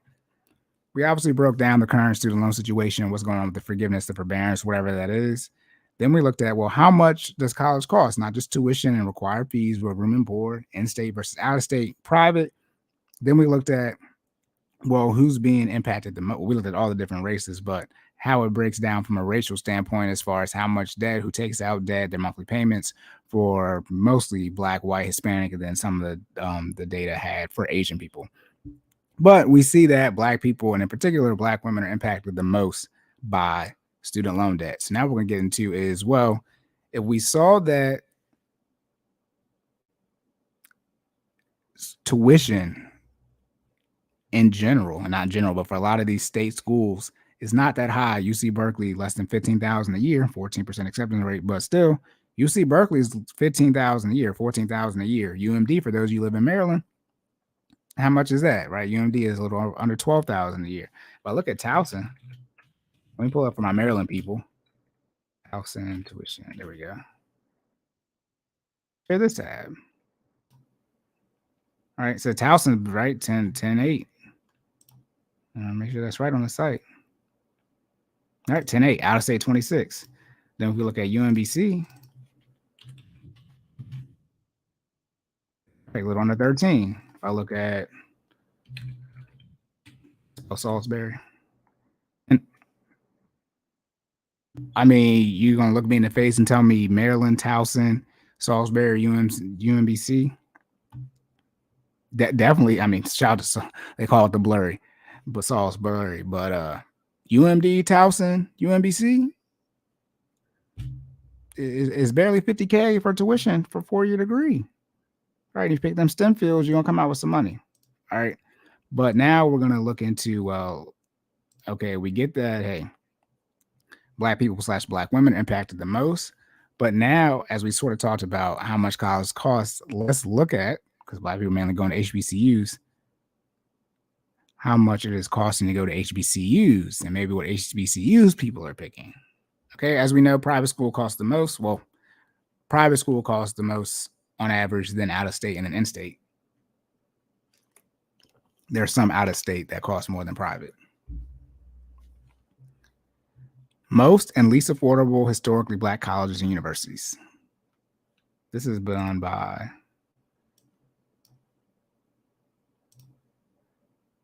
Amanda Push. Hey, I saw this person. Oh yeah, one another student loan hero. I say Zamora Martinez White has reappeared and Dan Shepard. Okay, cool. This is from February last year, 2022. Yep, students in HBCUs. The U.S. aligns with their personal and professional goals. However, as both the inflation rate and cost of living expenses increase, affording rise in tuition can be a challenge for many students. Okay, cool. All right, yeah. To learn more about the affordability of HBCUs, Student Loan Hero researchers dug into U.S. Department of Education college scorecard data using average annual net cost to determine which schools are the most and least affordable.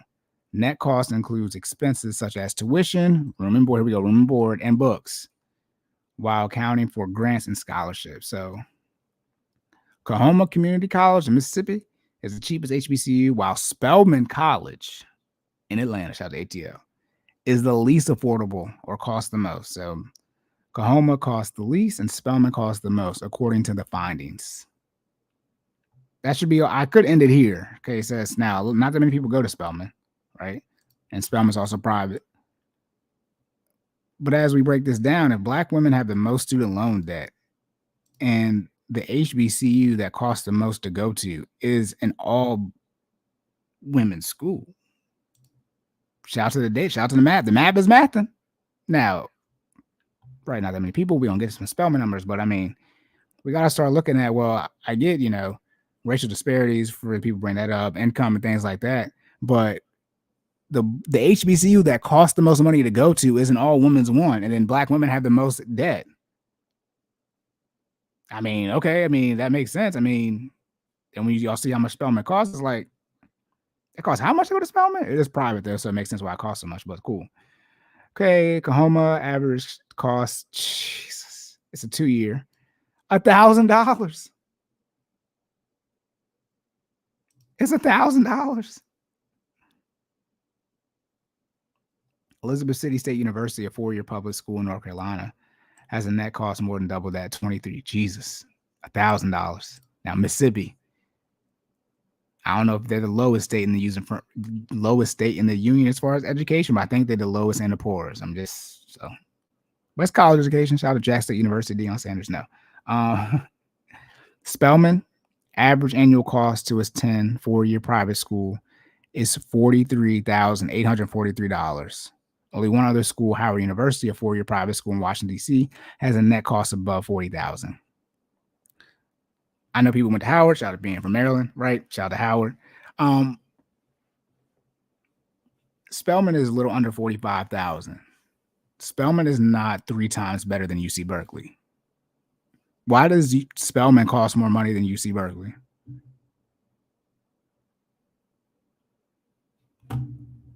Spelman doesn't cost $40,000 to get a degree.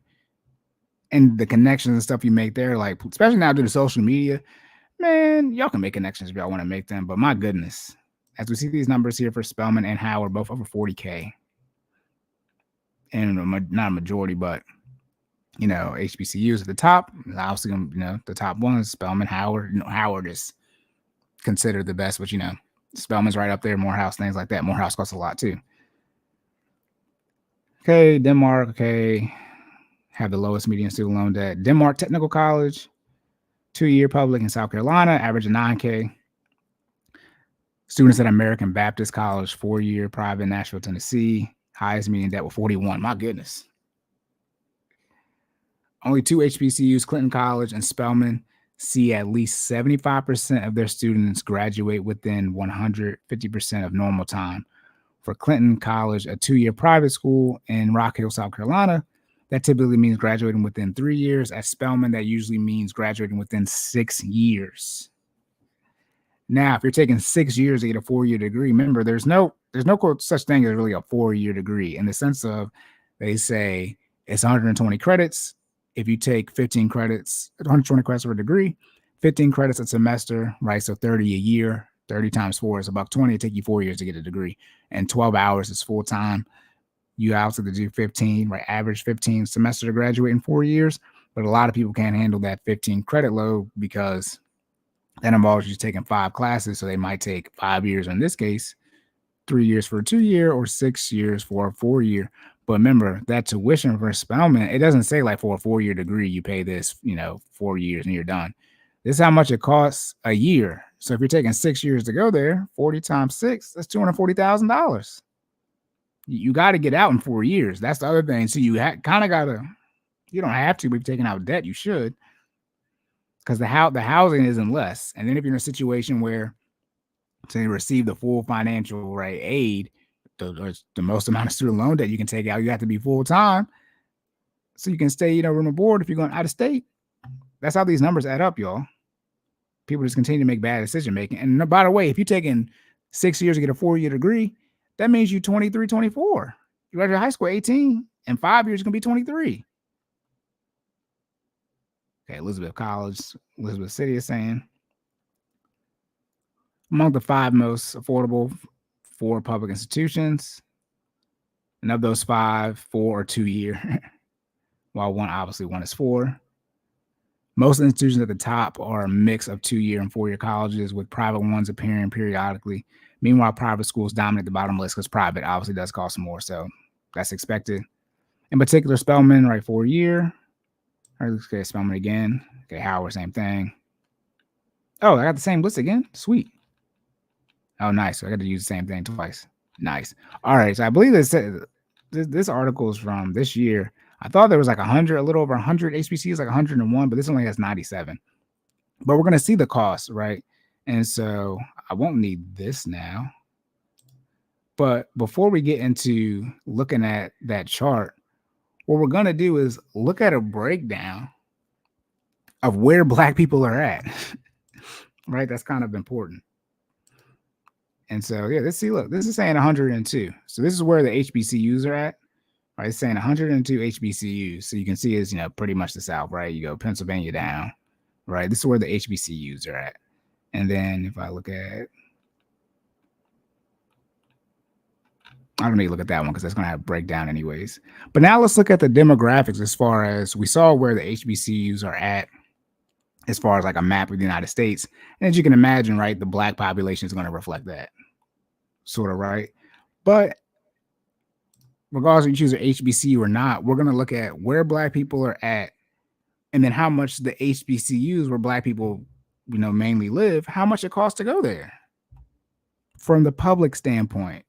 Because if you live in it, by the way, shout out to DC, if you're coming to school for DC, right, say you live in Maryland, Maryland has 4 HBCUs. We got Bowie, UMES. If you live across the Bay Bridge, you got a school.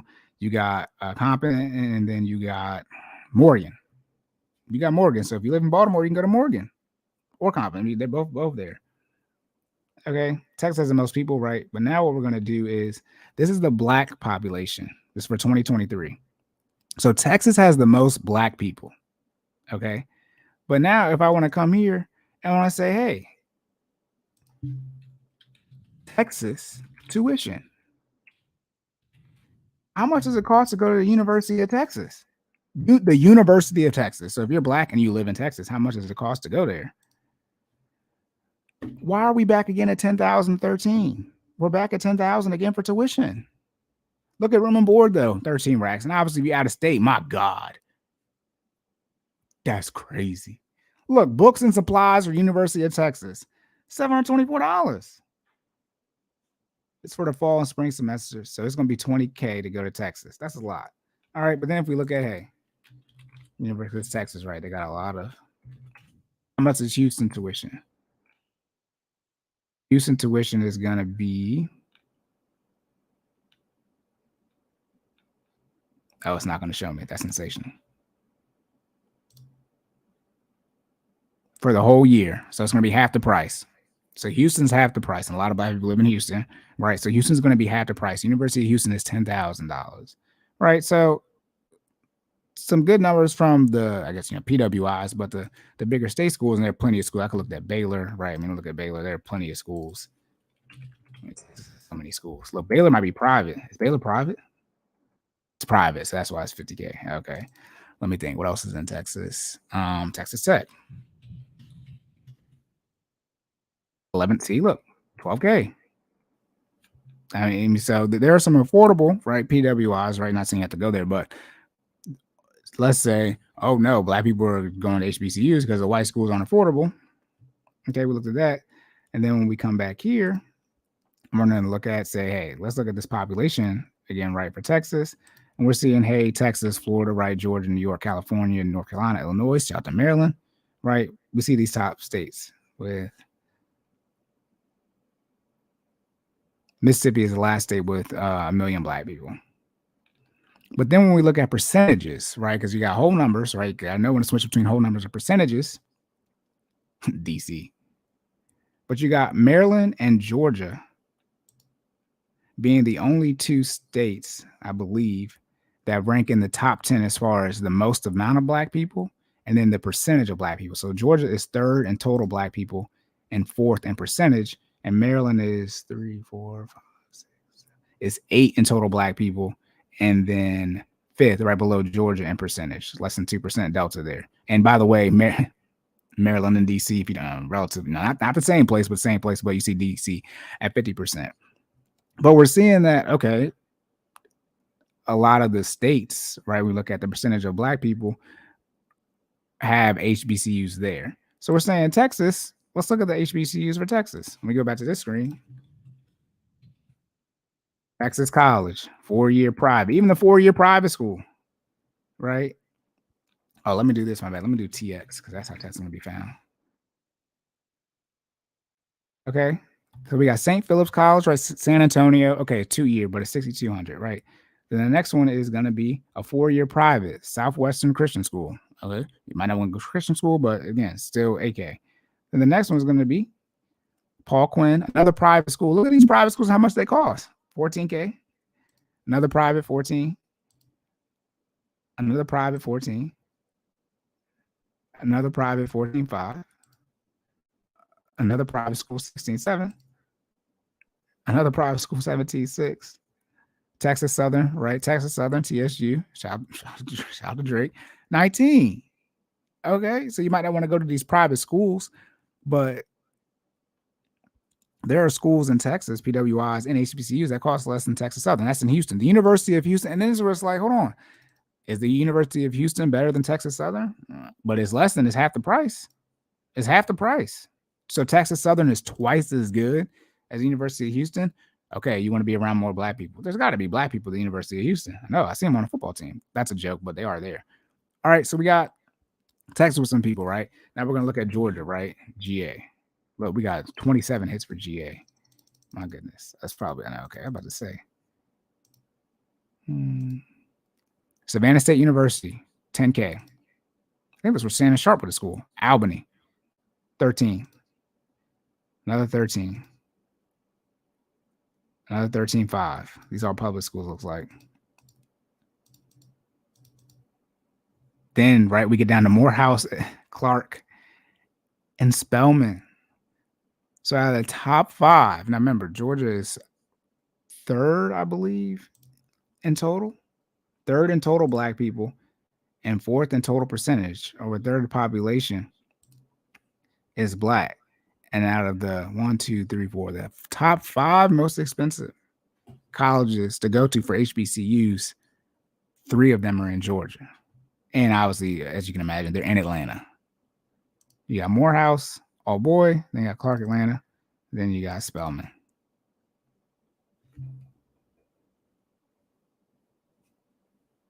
This is the data that I think people elect to neglect.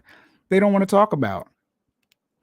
If where essentially the most black people live, right? As far as the highest, when you like the average, right? Georgia's third and then fourth, so that would put them at 3.5, right? They have 3 of the 5 most expensive colleges and the most expensive one, and they have a girl and a boy school. Is Clark?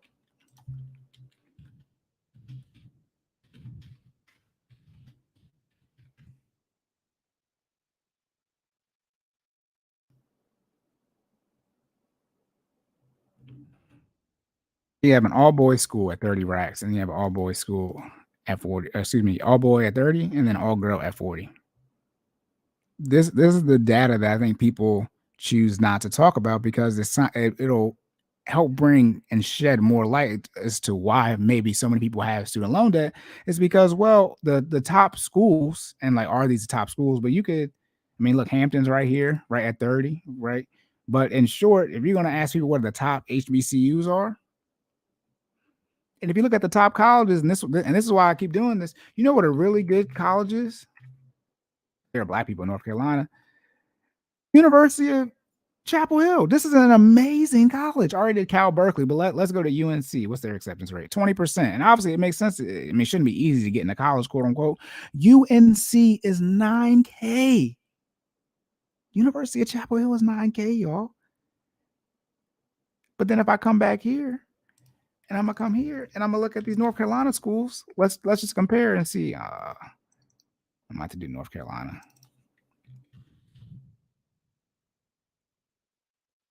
These are acceptance rates.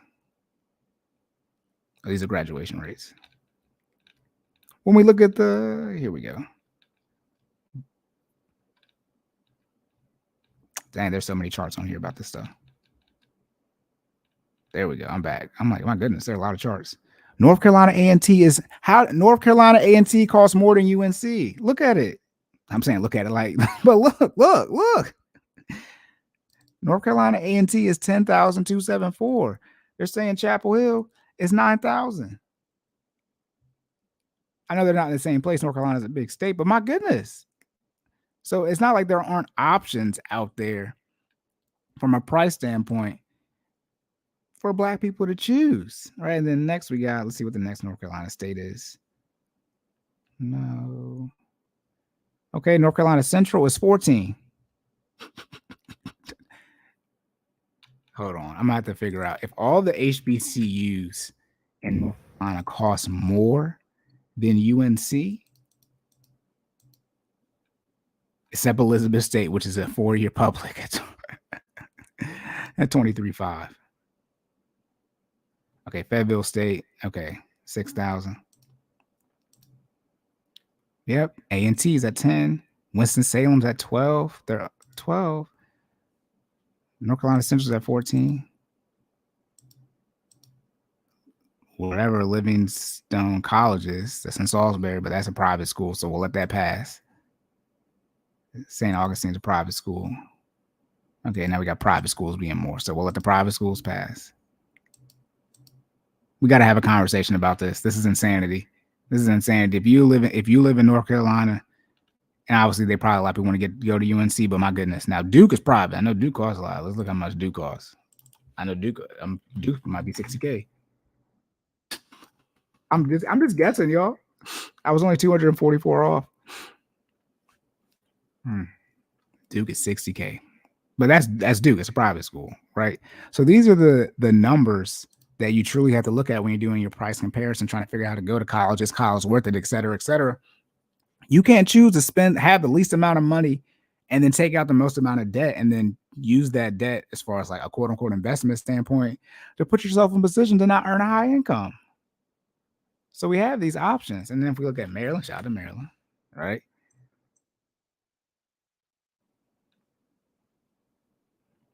You're at UMES is 17.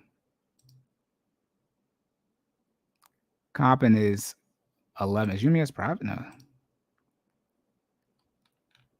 Why is it giving me in this order? I don't know. So Coppin's at 11.6. Bowie, my school is at 16,000. UMES is at a little under 17, and then Morgan State is at 17.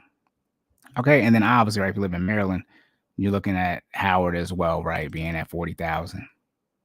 All right, then you're looking at might be like at a Hampton as well, because remember, private school there's no delta as far as the price, so you're looking at Hampton as well, being at 31,000. Okay, so we see Maryland and Virginia both in the top. Maryland and Georgia both being in the top 10 as far as percentage of Black people and total amount of Black people. And we can see from a Georgia standpoint, the top 5 out of the top 5 least affordable colleges are most expensive for HBCUs. 3 of them are in Atlanta, all of them being in Georgia. And then we see from a Maryland standpoint, you do have some lower price points as far as Bowie and UMES, Compton, the public ones, but you do have access to obviously Virginia, where Hampton is, and then Howard as well in DC. So you do have some more expensive ones. So when we're talking about, hey, who is impacted most by student loan debt, Black people / Black women, then we look and see, which is what I did. I said, well, how much are they paying for? How much does it cost to go there?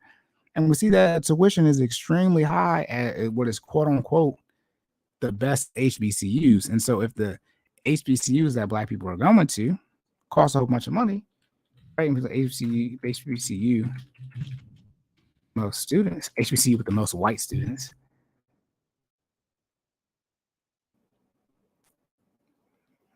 Right. And we got Howard with being HBCU with one of the most white, one of the most white. They might have some of the most white students, but some of the most Black. You obviously got North Carolina A&T, right? You got some other colleges on here, but the fact that you see Howard up here, that's a big deal.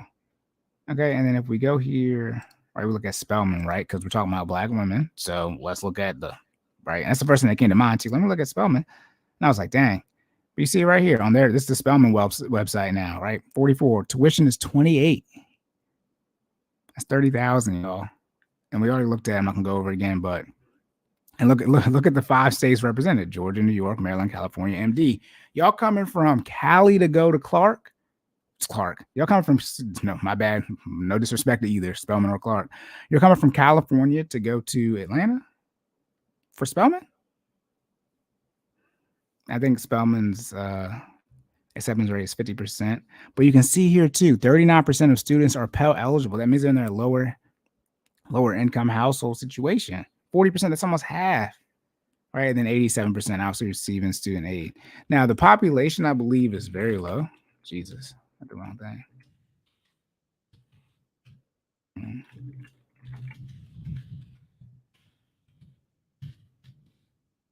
I think Spelman University's population is like in the 2000s.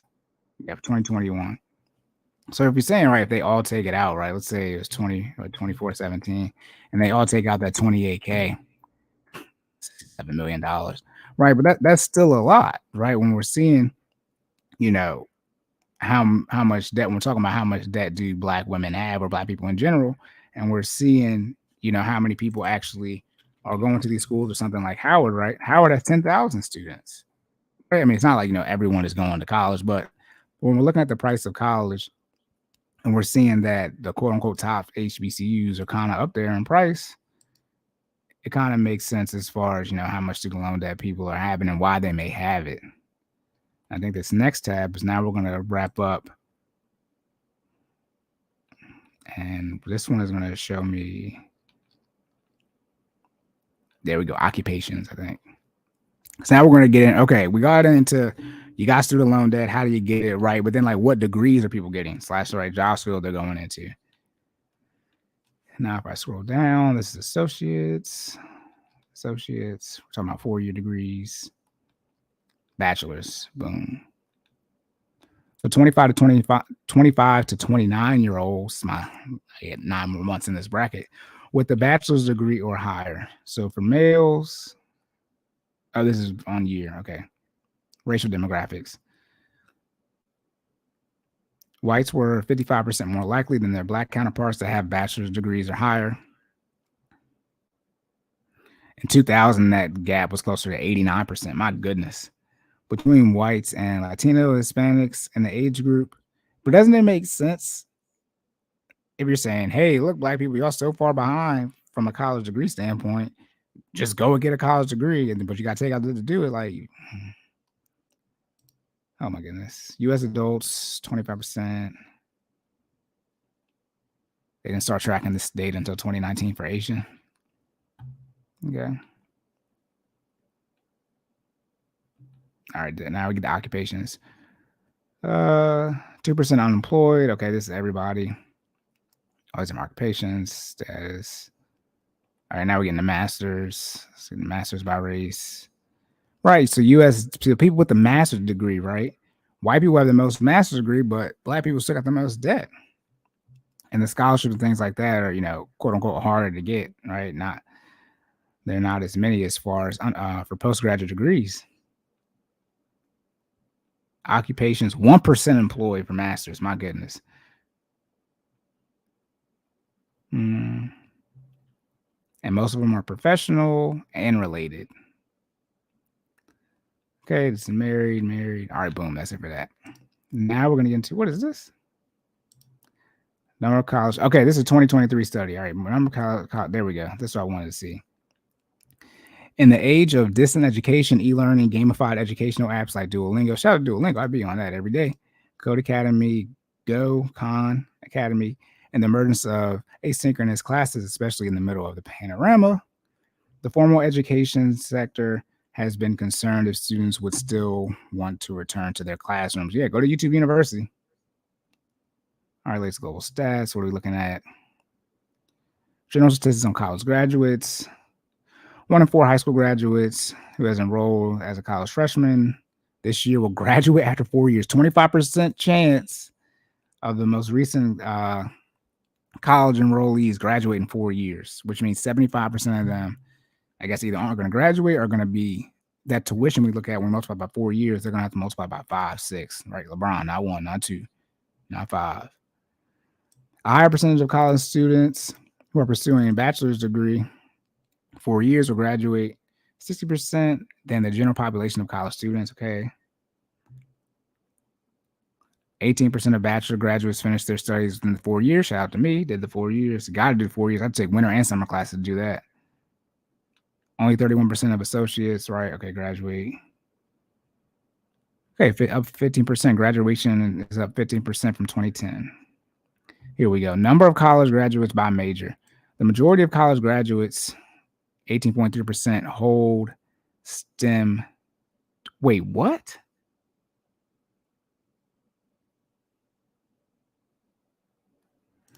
Okay, y'all. As we wrap up, the majority of college graduates hold STEM degrees, science, technology, engineering, and math. But it's well known that that's not the case for Black people. This is insanity. The more you know. When they talk about you put it in a book, whole time. This, I don't know what's worse. This is the data about people who don't have kids but got the most student loan debt. If out of all the college degrees, almost 20%, so the most, hold a STEM degree, but yet when we look at Black people, we're not getting STEM degrees. What are y'all doing? Because it's not me. Because I got the STEM degree. I am right there in the. I guess I got an engineer. I got a technology degree. I guess technically, I got a computer science degree though. And if I was a software engineer, I'm a developer. And I take math. But anyways, though, this is followed by business and healthcare degree holders. Okay.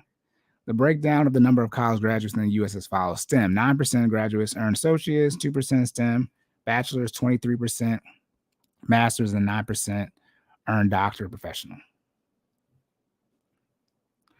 Business degrees, okay, this is breaking them down. Liberal arts. All right, here we go. Here's the race breakdown. Number of college graduates by race. White or Caucasian students in bachelor programs have a 5-year graduation rate of 62.2%. Okay. The same for white people, right? What theirs are 56, 62, 55, 60% for associates, masters, and bachelors, masters or doctorate. And then Black or African American students, okay, same thing. So we have a 40%. 5-year graduation rate is 40%. 1% of college graduates are Black. What?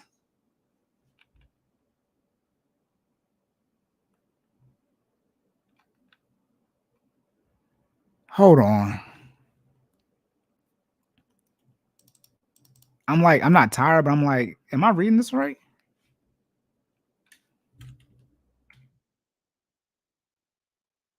It says 1% of college graduates are Black or African American. That's gotta be.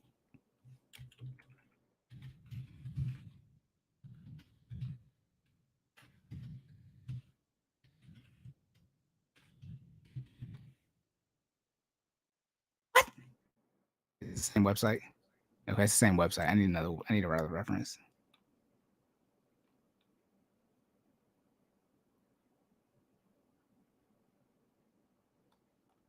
See, this is saying the percentage of Black people hold degrees, but how many of them? Wow. I guess that makes sense. We're only 15% of the population, so I guess I shouldn't be that shocked. But 1%, if we're 1% of college graduates, then why do we have so much student loan debt? 3%, all right, of Black. So out of the 1% of total graduates, but 3% of Black African Americans, 13. Okay, so 3% of Black Americans earn 13% of associate degrees, 2% of Black Americans earn 10% of bachelor's, 5% earn 11 of master's, and 1% earn 7.5% of doctorates.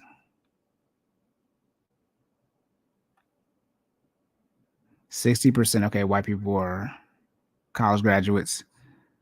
13%. I'm just dumbfounded by this. I mean, if we're only 1% of college graduates, and what's all the talk about how much the black women are graduating college? It's still only 1%. We pick and choose what 1% we care about. Non-resident, okay, multiracial, graduates by ethnicity. This is hard. It's hard to read. This is just getting worse. It's getting really worse. Number of college graduates by gender.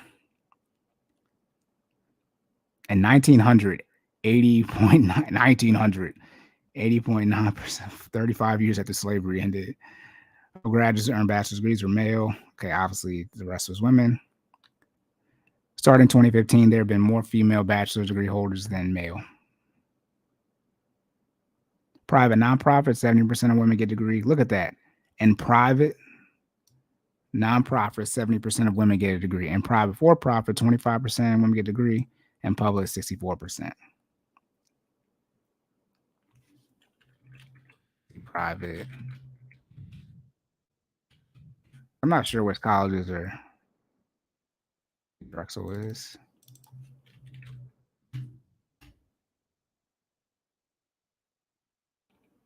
trying to see private for profit. What is it? Okay, cool, whatever. And then men, obviously, private nonprofit institutions. 6 men. Oh, this is get to graduate. My bad. This is get to graduate. Okay, these numbers are roughly the same. But obviously, we need the whole number to figure out the total number of people that graduate. Okay, who cares about age? Who cares about state? I think that's it. Military college dropouts. Why are they dropping out? Okay, race is almost on here. I'm almost here, y'all, I think. What are college degrees for? I know that's it. All right, boom. And now the last thing we're going to do is look at the data more based straight up just African Americans. And who was that article by? This article was by Ahmed Boutrika, PhD. I think I said that right. Okay, Melanie Hansen. All right, bet, boom. Now we got the Georgetown one. African Americans, college majors, and earnings. So we're gonna look at the majors people are choosing and then how much they're earning. So we slowly but surely walk to this point where we're saying, okay, cool, we understand the current student loan situation. You are going to get the forgiveness, et cetera, et cetera. But what about the decision making to get here? Because now we get to see out of all the people complaining about the student loan debt, well, what majors you chose / job field you're in and how much you earn. We also looked at, obviously, the average numbers for each state as far as how much college costs. Then we looked at some of the prominent or more public schools for colleges in states with a lot of Black people. And we also looked at HBCUs where there are a lot of Black people from a whole number and a percentage standpoint. And we see that the quote unquote top HBCUs, not all of them, right? AT&T wasn't that high, things like that. But we see the Spelman, the Morehouse, the Clark, the Howard, right? The Tuskegee, those are the top 5.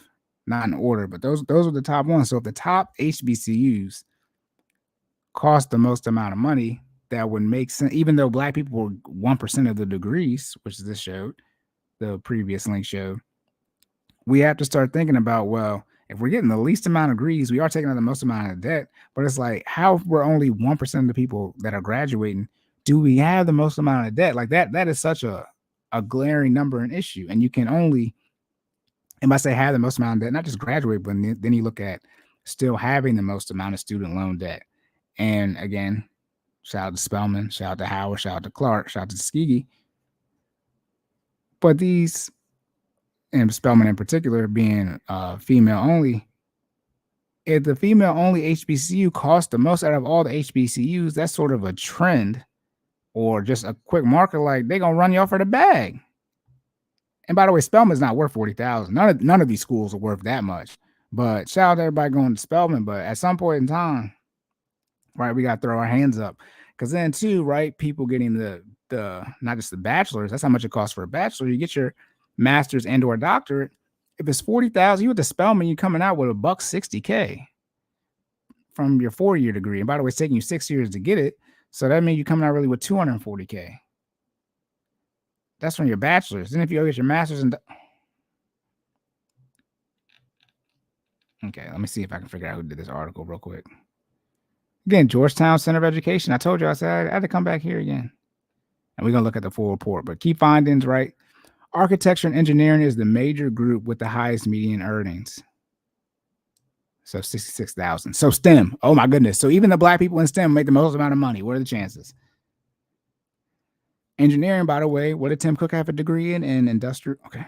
The highest paying detail major among African Americans is pharmacy, right? Pharmaceuticals, right? What the chances? 84K. Detailed, I guess that's saying like breaking it down to an explicit one. Not a shock that people in the pharmaceuticals make the most. African Americans represent, we were 7% of STEM majors.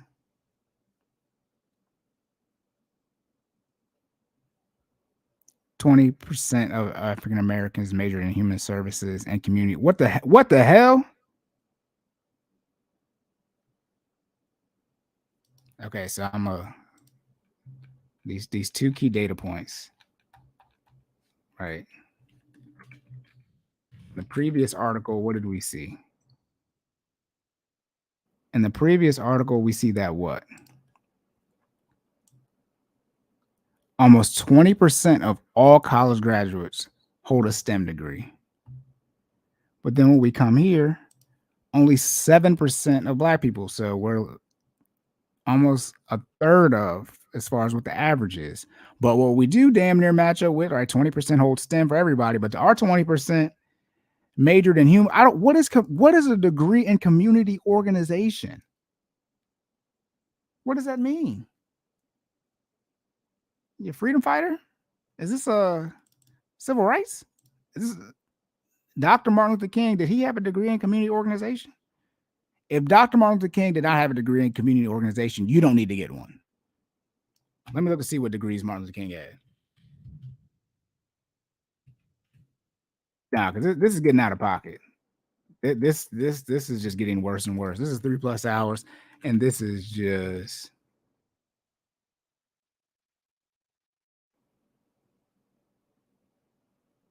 Okay, look like he has a degree in the religious. He has a degree in Bachelor of Divinity. Just so I can see, Bachelor of Divinity.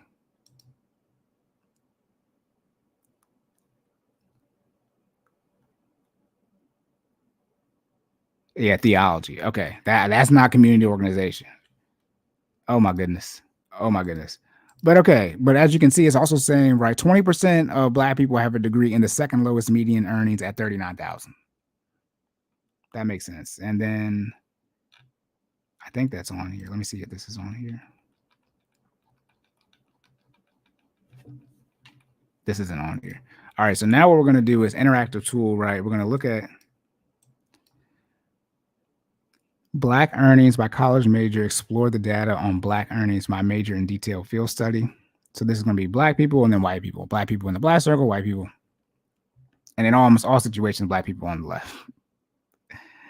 As you can see for the education, Black people and white people make the same amount because teachers roughly get paid the same. But it makes sense where even something like architecture and engineering, where there's a $22,000 delta, at least you can make in 68K. Again, the STEM degrees, right? Look at the arts down here. What is biology and life and sciences, right? Businesses, right? Health, I guess that's healthcare, right? So we can see there's a disparity as far as the data on the earnings between Black and white, but what there isn't a disparity on in the sense of, you know, they're both the same as far as the lower earning income one. So it's not like a white person choosing to get a degree in education is making more money than a Black person who's getting a degree in engineering. Okay, then that would be an issue if it was the case. All right, look, psychology and social work, 43 to 50. Even I'm saying, even the white people be 50K. If you got to get a social work degree, you got to get a master's. You got to get a master's. You can't do that without a master's degree, and sometimes a doctorate. My goodness. And now we got the detailed field and studies. And by the way, this is there's a jump off to the full article. That's a PDF. That's going to be quick to go through. But we're going to look at the detailed field of studies, right? Architect in general. Look at the engineering. Look at the engineering, technology. Look at all this money if you do engineering. At least you're going to come out making a minimum of 50K. Chemical engineering. Get that 70 bag. Get that 77. Okay. Look at this. But then here we go. Now we get the fine arts, drama and theater. I tweeted something today from an interview I saw. This guy said, don't get a 4-year degree in drama and 5 years later be a dramatic McDonald's employee. That might be the hardest thing I hear all year. I was like, that's kind of right. But look at the drama, theater, music. Like, look at all the degrees that don't net you a lot of money. And what you can't do is, again, like I said, you see even what the white people earn. You can see what the white people earn, but it's like, you're not going to make a lot of money in fine arts and drama. You just have to look at it. Right now, we're getting into more tech, right? Management, information systems, statistics. Okay, cool, right? Mathematics, general education, again, 45, 46. Like, there's no money. Elementary education, I talked about, 44, 45. Early childhood education, even lower, right? 38, 41. Like, at some point in time, it's like you have to recognize the degree field you're choosing. And if it has a low income for everybody, then you're going to have a low income situation. And then if the amount of money you have to spend / time you have to spend to get the education is a lot, you got to really weigh those pros and cons. And it's usually more cons. There's a lot of degrees here. Okay, cool. But you can see that, okay, again, what I say, STEM degrees, doctor or lawyer, or something in the financial sector, right? Economics be in that sector, right? But economics a bag, right? Physics, shout out to physics, right? Public administration, pre-law, that's pre-law though. Transportation.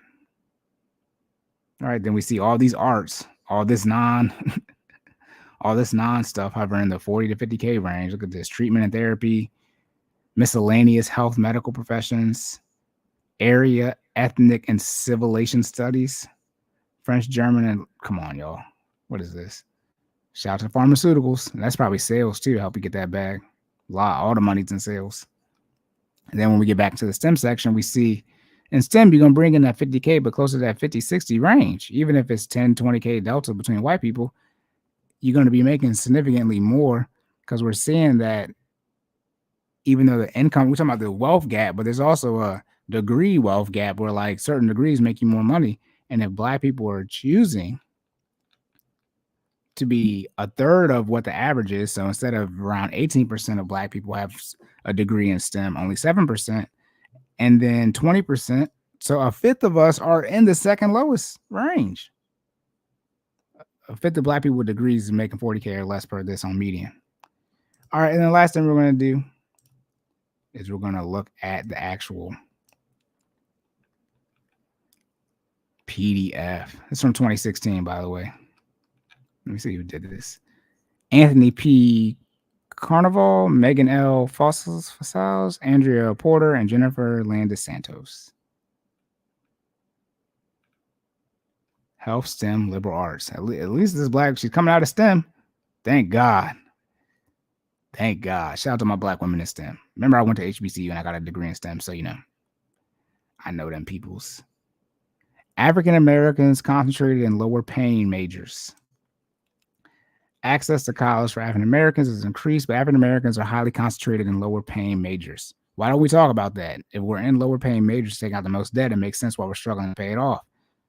The college major, which has critical economic consequences throughout life, reflects personal choices, but also reflects the fact that African American students are concentrated in open access 4-year institutions that limited choices of majors offered. What the hell does that mean?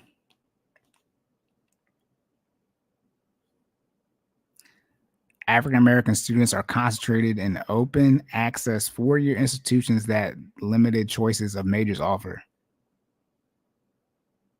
Bowie got a computer science degree. I don't know what the hell they're talking about. I don't know every degree that everybody offers. But doesn't A&T stand for agriculture and technology? Whatever. African Americans represent. I know people got STEM degrees from Howard. Now Spelman. Let me see what here we go. Spelman, right? Degrees, bachelor of art, but they got bachelor of science. So I mean, they got some option there. But okay, to finish up though, let me see. Oh crap, y'all can't see this. Jesus.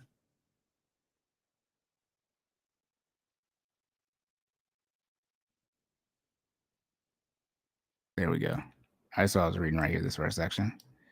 African Americans represent 12% of the U.S. population, but are 12% now, but are underrepresented. This is 2016. And the number of degree holders, right? STEM, we talked about, with the fastest growing, highest paying occupation, STEM, health, and business. So we're underrepresented in the fastest growing and highest paying, and overrepresented in the lowest paying. There you go. We account for only 8%. And then obviously this number is going to magnify for Black women because they have a majority of degrees. You guys, if I didn't say that, make that correlation. So when we're talking about general African American numbers, since Black women have more of the degrees and women are less likely to go in the STEM field, this number is going to be amplified for Black women, right? So they're going to be more in the lower concentrated areas, and they're going to be more in the lower income earning fields, and then they have the most student loan debt. So at least Black men, even though they take out the second most, they have the fact they're more likely to pay it off, and they're more likely to be in higher earning income areas.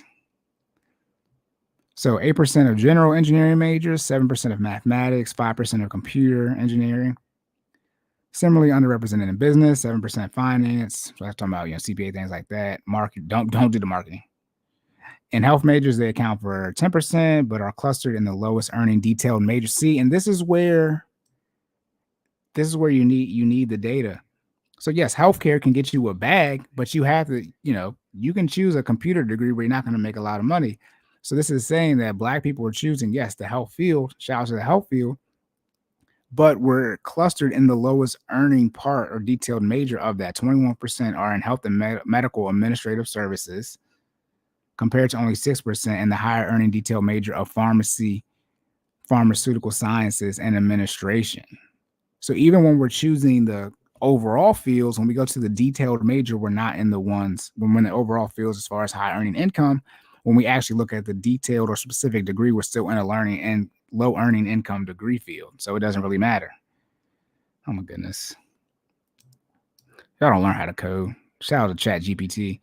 African Americans are also highly represented in majors associated with serving the community. We're not going to talk about the state of the Black community, but don't tell me you're out here with degrees, which tend to be low earning human services and community organization, 20% for community organization and 19% social work. Don't 40% of y'all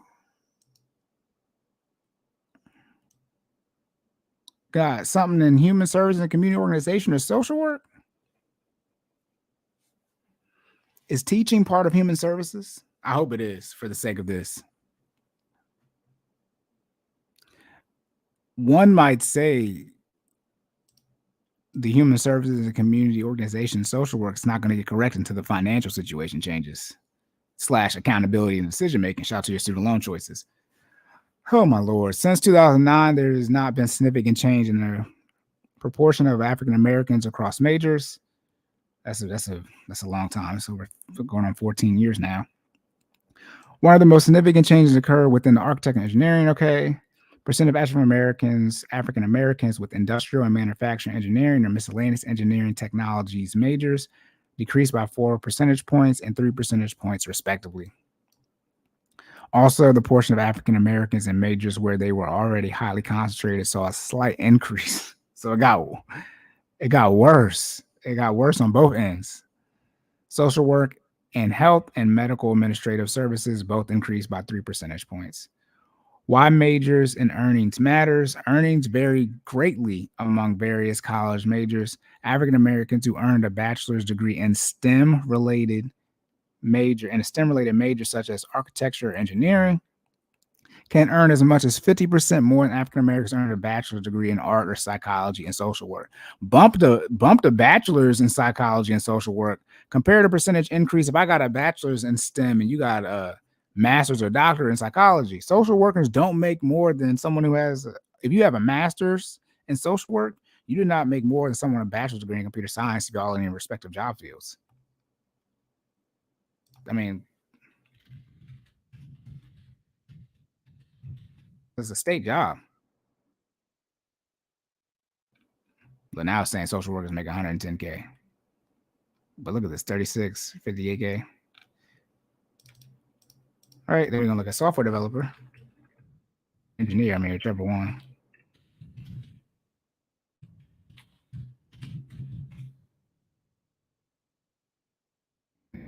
I'm playing myself. You see that buck 50. Where's the buck 50 on ND for that? Where's that at? Okay, now I'm distracting. But hey, look, you're telling you, I don't know anybody who in social work can get a buck 28. Let me be clear on that.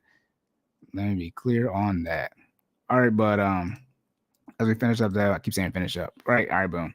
Now it's showing us more figures, yay, more charts. Looks all pretty.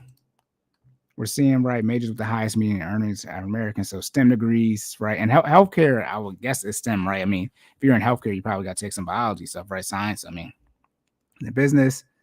Then we see majors with the lowest, right? Industrial arts, psychology, arts. Yet African Americans account for 12% of all bachelor degree holders who majored in psychology and social work, and only 5% of architecture and engineering majors. What's this? A bachelor's degree holders refer to. Okay, this is adults 21 to 59. My goodness. So this is straight up bachelor's degree. This is not having a graduate degree. Concentrations of African American holders, African American bachelor's degree holders among major groupings: law and public policy, psychology and social work, health, business, social sciences, computer, statistics, and mathematics. We see this.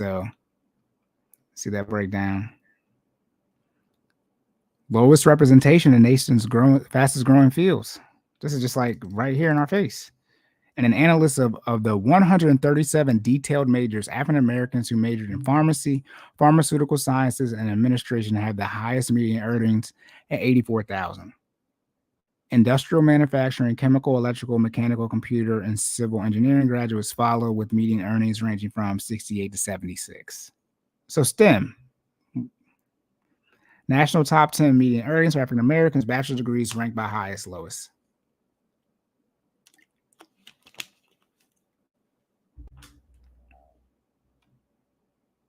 Shout out to computer science being at the bottom. Computer science, computer engineering, like, the same degree. As far as a job, whatever. Okay.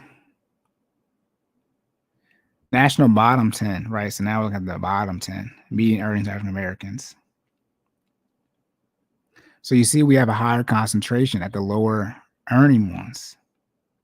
And we have a lower concentration at the higher earning ones. This is the answer right here. Shout out to this Georgetown study. What is this place called? Center of Education. Look at this. Shout out to teaching the kids, right? But it's 38. And I know your degree costs more than 38 because, put it like this. We're saying the average is roughly 10K, so you need at least 40.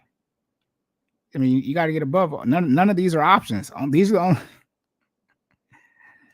the only options. These degrees are the only options. We're saying college is 10K a year. You had to pick one of these options. You can't pick any of these because you're not going to come out on top from just a straight up what you're going to make from a median earning standpoint. That has to be said. Okay, African Americans major early China. Yep. Most of the majors on the list of lowest median earnings tend to be part of intellectual and caring professions. That is, highly educated workers whose earnings tend not to reflect their years of education. Intellectual and caring professions. That's what they call them those. If you're a social worker, you're intellectual and caring. How much do you care about taking your family and you got all this debt and to make no damn money?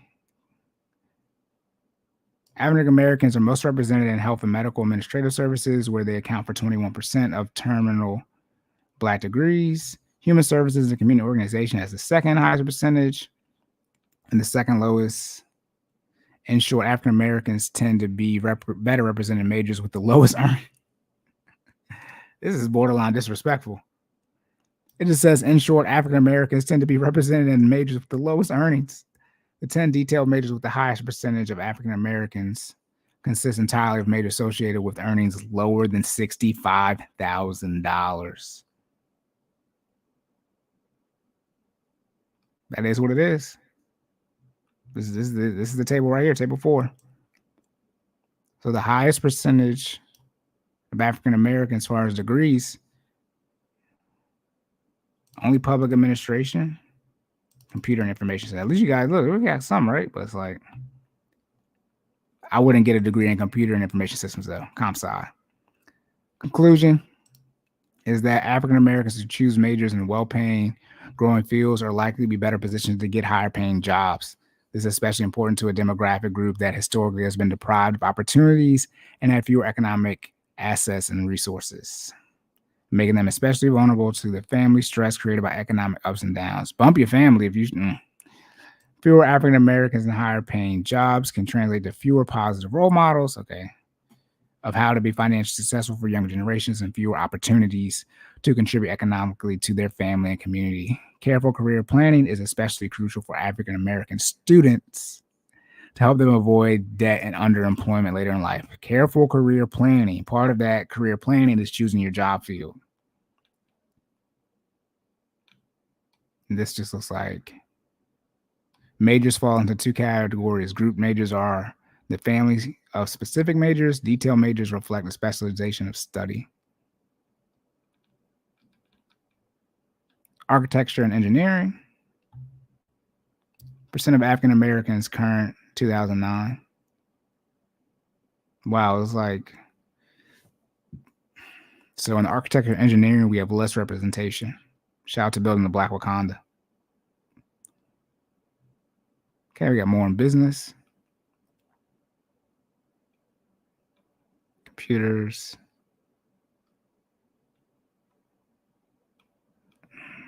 Education, all these numbers. Okay, that's like it.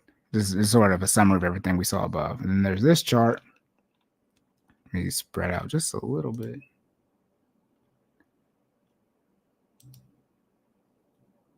Oh, y'all still can't see that crap. I'm trying to make it where y'all can see it and I can scroll over it. African Americans, college majors, and earnings. Again, African Americans tend to be overrepresented. This is another chart that you can more explicitly see again. Oop.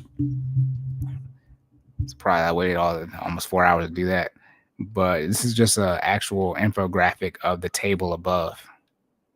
Again, choose these are the options. These degrees are the options. Computer science, general engineering, nursing, civil engineering, computer engineering, mechanical engineering, electrical engineering, chemical engineering, industrial and manufacturing engineering. By the way, industrial engineering is what Tim Cook got for his bachelor's. Then pharmacy and pharmaceutical science and administration. You should get a degree in one of these fields. This is all STEM. What not to get a degree in? By not to, I mean from an income standpoint, early education, early childhood education, human services, and community. I gotta look that up. Human services and community organization, area ethnic and civilization studies, family and consumer sciences, drama and theater arts, miscellaneous industrial. What are miscellaneous industrial arts and consumers? What's miscellaneous? This is a degree in left-handed poetry that they be talking about. Social work, physical fitness, parks, recreation, and leisure, theology and religious vocations, philosophy and religious studies. And they got some acknowledgments. Let me look and see what the hell people in community organizer salary. Saying they make $52K in Maryland. That's not that much though. The community organizer degree. Academic qualifications typically hold a bachelor's or master's in social justice work. There we go, social work, sociology, and other related fields. Oh my goodness. But all right, y'all, stop sharing the screen. We've come to the end. That's it. There goes your student loan information for all of the internet. I want to be very clear. Student loan forgiveness either is or isn't going to happen. It's not, it's up to the Supreme Court now. If it does happen, you get 10K. If you got a Pell, up to 10K. If you got a Pell Grant, you get up to 20K. As far as how much does college cost, we've seen that these numbers for straight up tuition for most public universities is going to be anywhere in that roughly $10,000 to $15,000 range, which is going to be anywhere from $500 to $7,500 a semester. That's not that much money. So from a straight up, how much does college cost standpoint, from a tuition standpoint, it's still not that high. And relative to if you choose a STEM degree, even for Black people, STEM degree, you're going to come out with 60K. So if it's 10,000, even if it's $15,000, right at 60K for the median average. Okay, but where do we see those college numbers drop up as far as price / student loan debt, room and board, out-of-state tuition, and private school?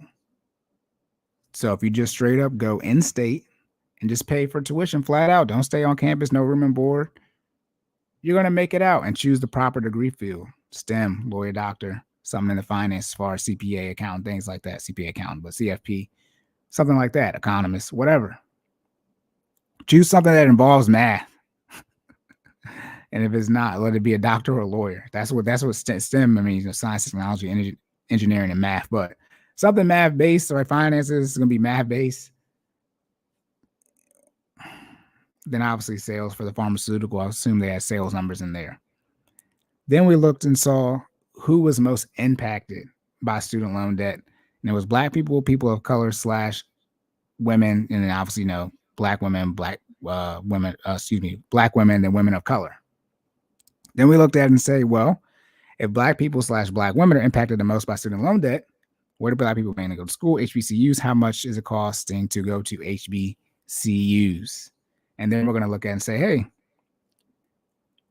what top HBCUs are? What are the top HBCUs and how much does it cost to go there? We saw those numbers. Spelman, all girl, costs the most amount out of any HBCUs, and it's a private school. Then we looked and saw, okay, we understand the disparities as these articles were showing as far as the racial impact, by each race, Black, white, Hispanic, Asian, and seeing Black people were impacted the most by all these different articles as far as taking out the most debt, percentage rate, monthly payments, all these different type of things. But then we looked at the degree fields that Black people are choosing. So regardless of how much student loan debt you got, how much money can your degree make you? And even with that, Black people are choosing the lower degree earning fields. We have a higher concentration there, and by definition, then a lower concentration in the higher earning fields. So what do you need to do? Never go out of state or private unless you are not taking out debt. If you're looking at taking out debt, not recommended, but if you're going to take out debt, never do private or out of state.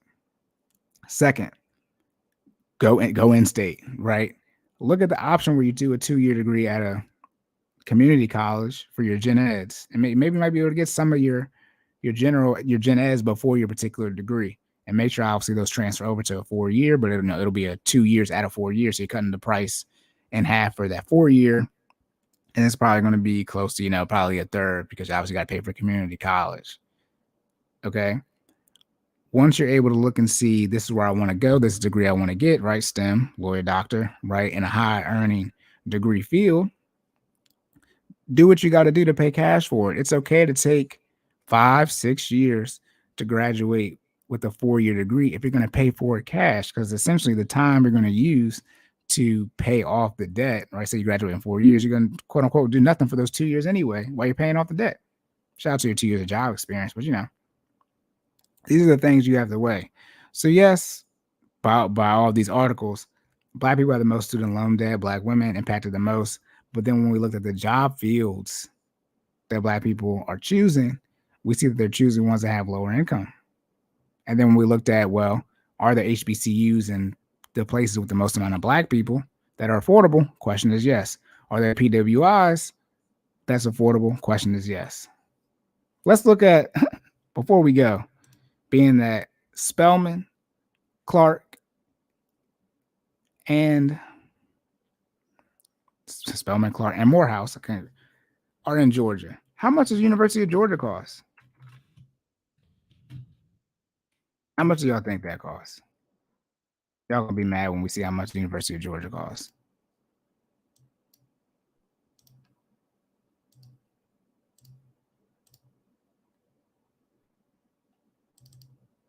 Back at it.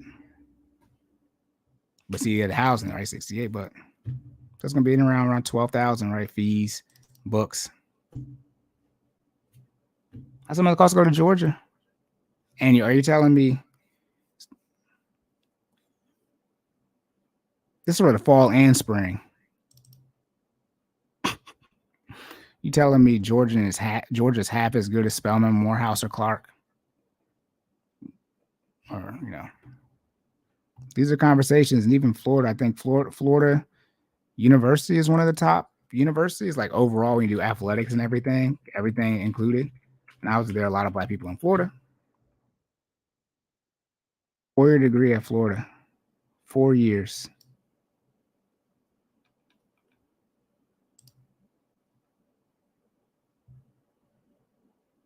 Look at this for Florida. This is the University of Florida. And so even, and I mentioned the state schools, because most state schools, if not all of them, but most of them are D1. Florida is a great school. If you live in Florida and you're Black, why would you even go out of state or private? Just try to go to Florida or Miami. How much Miami? Miami might be Miami might cost a little bit. I wouldn't be surprised. Hey, look, 16.7. Right, Florida's a big state, but there are plenty of schools in Florida where the price is great for you. And obviously, if you're going out of state, right now, always the case, but out of state is essentially going to be further away, right? Like if you live in California and you choose to go to Spelman, there are plenty of colleges on the way to Spelman that you could have went to at a lower price. So we really need to talk about people's decision-making process when it comes to going to college. And then obviously what degrees, like the whole decision-making process, then what degrees they're choosing. Because obviously the money is there. But dang, I forgot to say hit that like button, share, subscribe the whole time. If you watched all of this, which you are brave SOB if you did, but you should have. This is more the long play on this one. Hit that like button, share and subscribe. Leave your comments, any questions, concerns. Again, I'm Silent_Cory, Twitter, Instagram, and TikTok. My co-host Jordan is Stop Stalling J, Twitter, Instagram, and TikTok. And his business page is FinallyFit06 on Instagram and Facebook. And then his business website is FinallyFit.live. All right. Student loan information is here, y'all. Please, when you're choosing to go to college, or people who are choosing to go to college, you really have them sit down and do the research as far as where they want to go, what's beneficial. They understand how to add up these numbers. Make it clear to them how much money is a lot of money and what's not a lot of money. That's one of the issues. People don't want to talk about money growing up. And then y'all get up here and get grown. It's like, that's not that much money. Then you get upset. Nobody told you how much money was a lot of money until you started making money and then you had all this debt.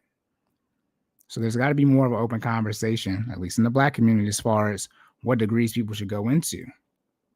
Because we see what degrees people are picking per that Georgetown article, and it's not the higher earning income ones. All right, y'all. Again, what I do? I'm gonna say 4 hours. This is crazy. Shout out to my endurance, but all right, y'all. Shout out to FinallyFit. Get you right. It's gonna get you right. Get your endurance right. But all right, y'all. Again, Wealth Wednesday will be, what's the date? Monday. All right, so got Wealth Wednesday. I got a handful of articles I can pick from for Wealth Wednesday, so I can't wait to get those out. But again, if you guys need anything, always reach out to myself or Jordan. Again, I said check out FinallyFit.live for fitness information. And then me personally, my financial coaching is $50 a month for one 1-hour session, or $100 for one 1-hour session a week. All right, help you pay off your student loans. That's what I'm help you do. But that's it, y'all. Remember to save more and say less. Keep making better your best. And I will catch y'all in the next one.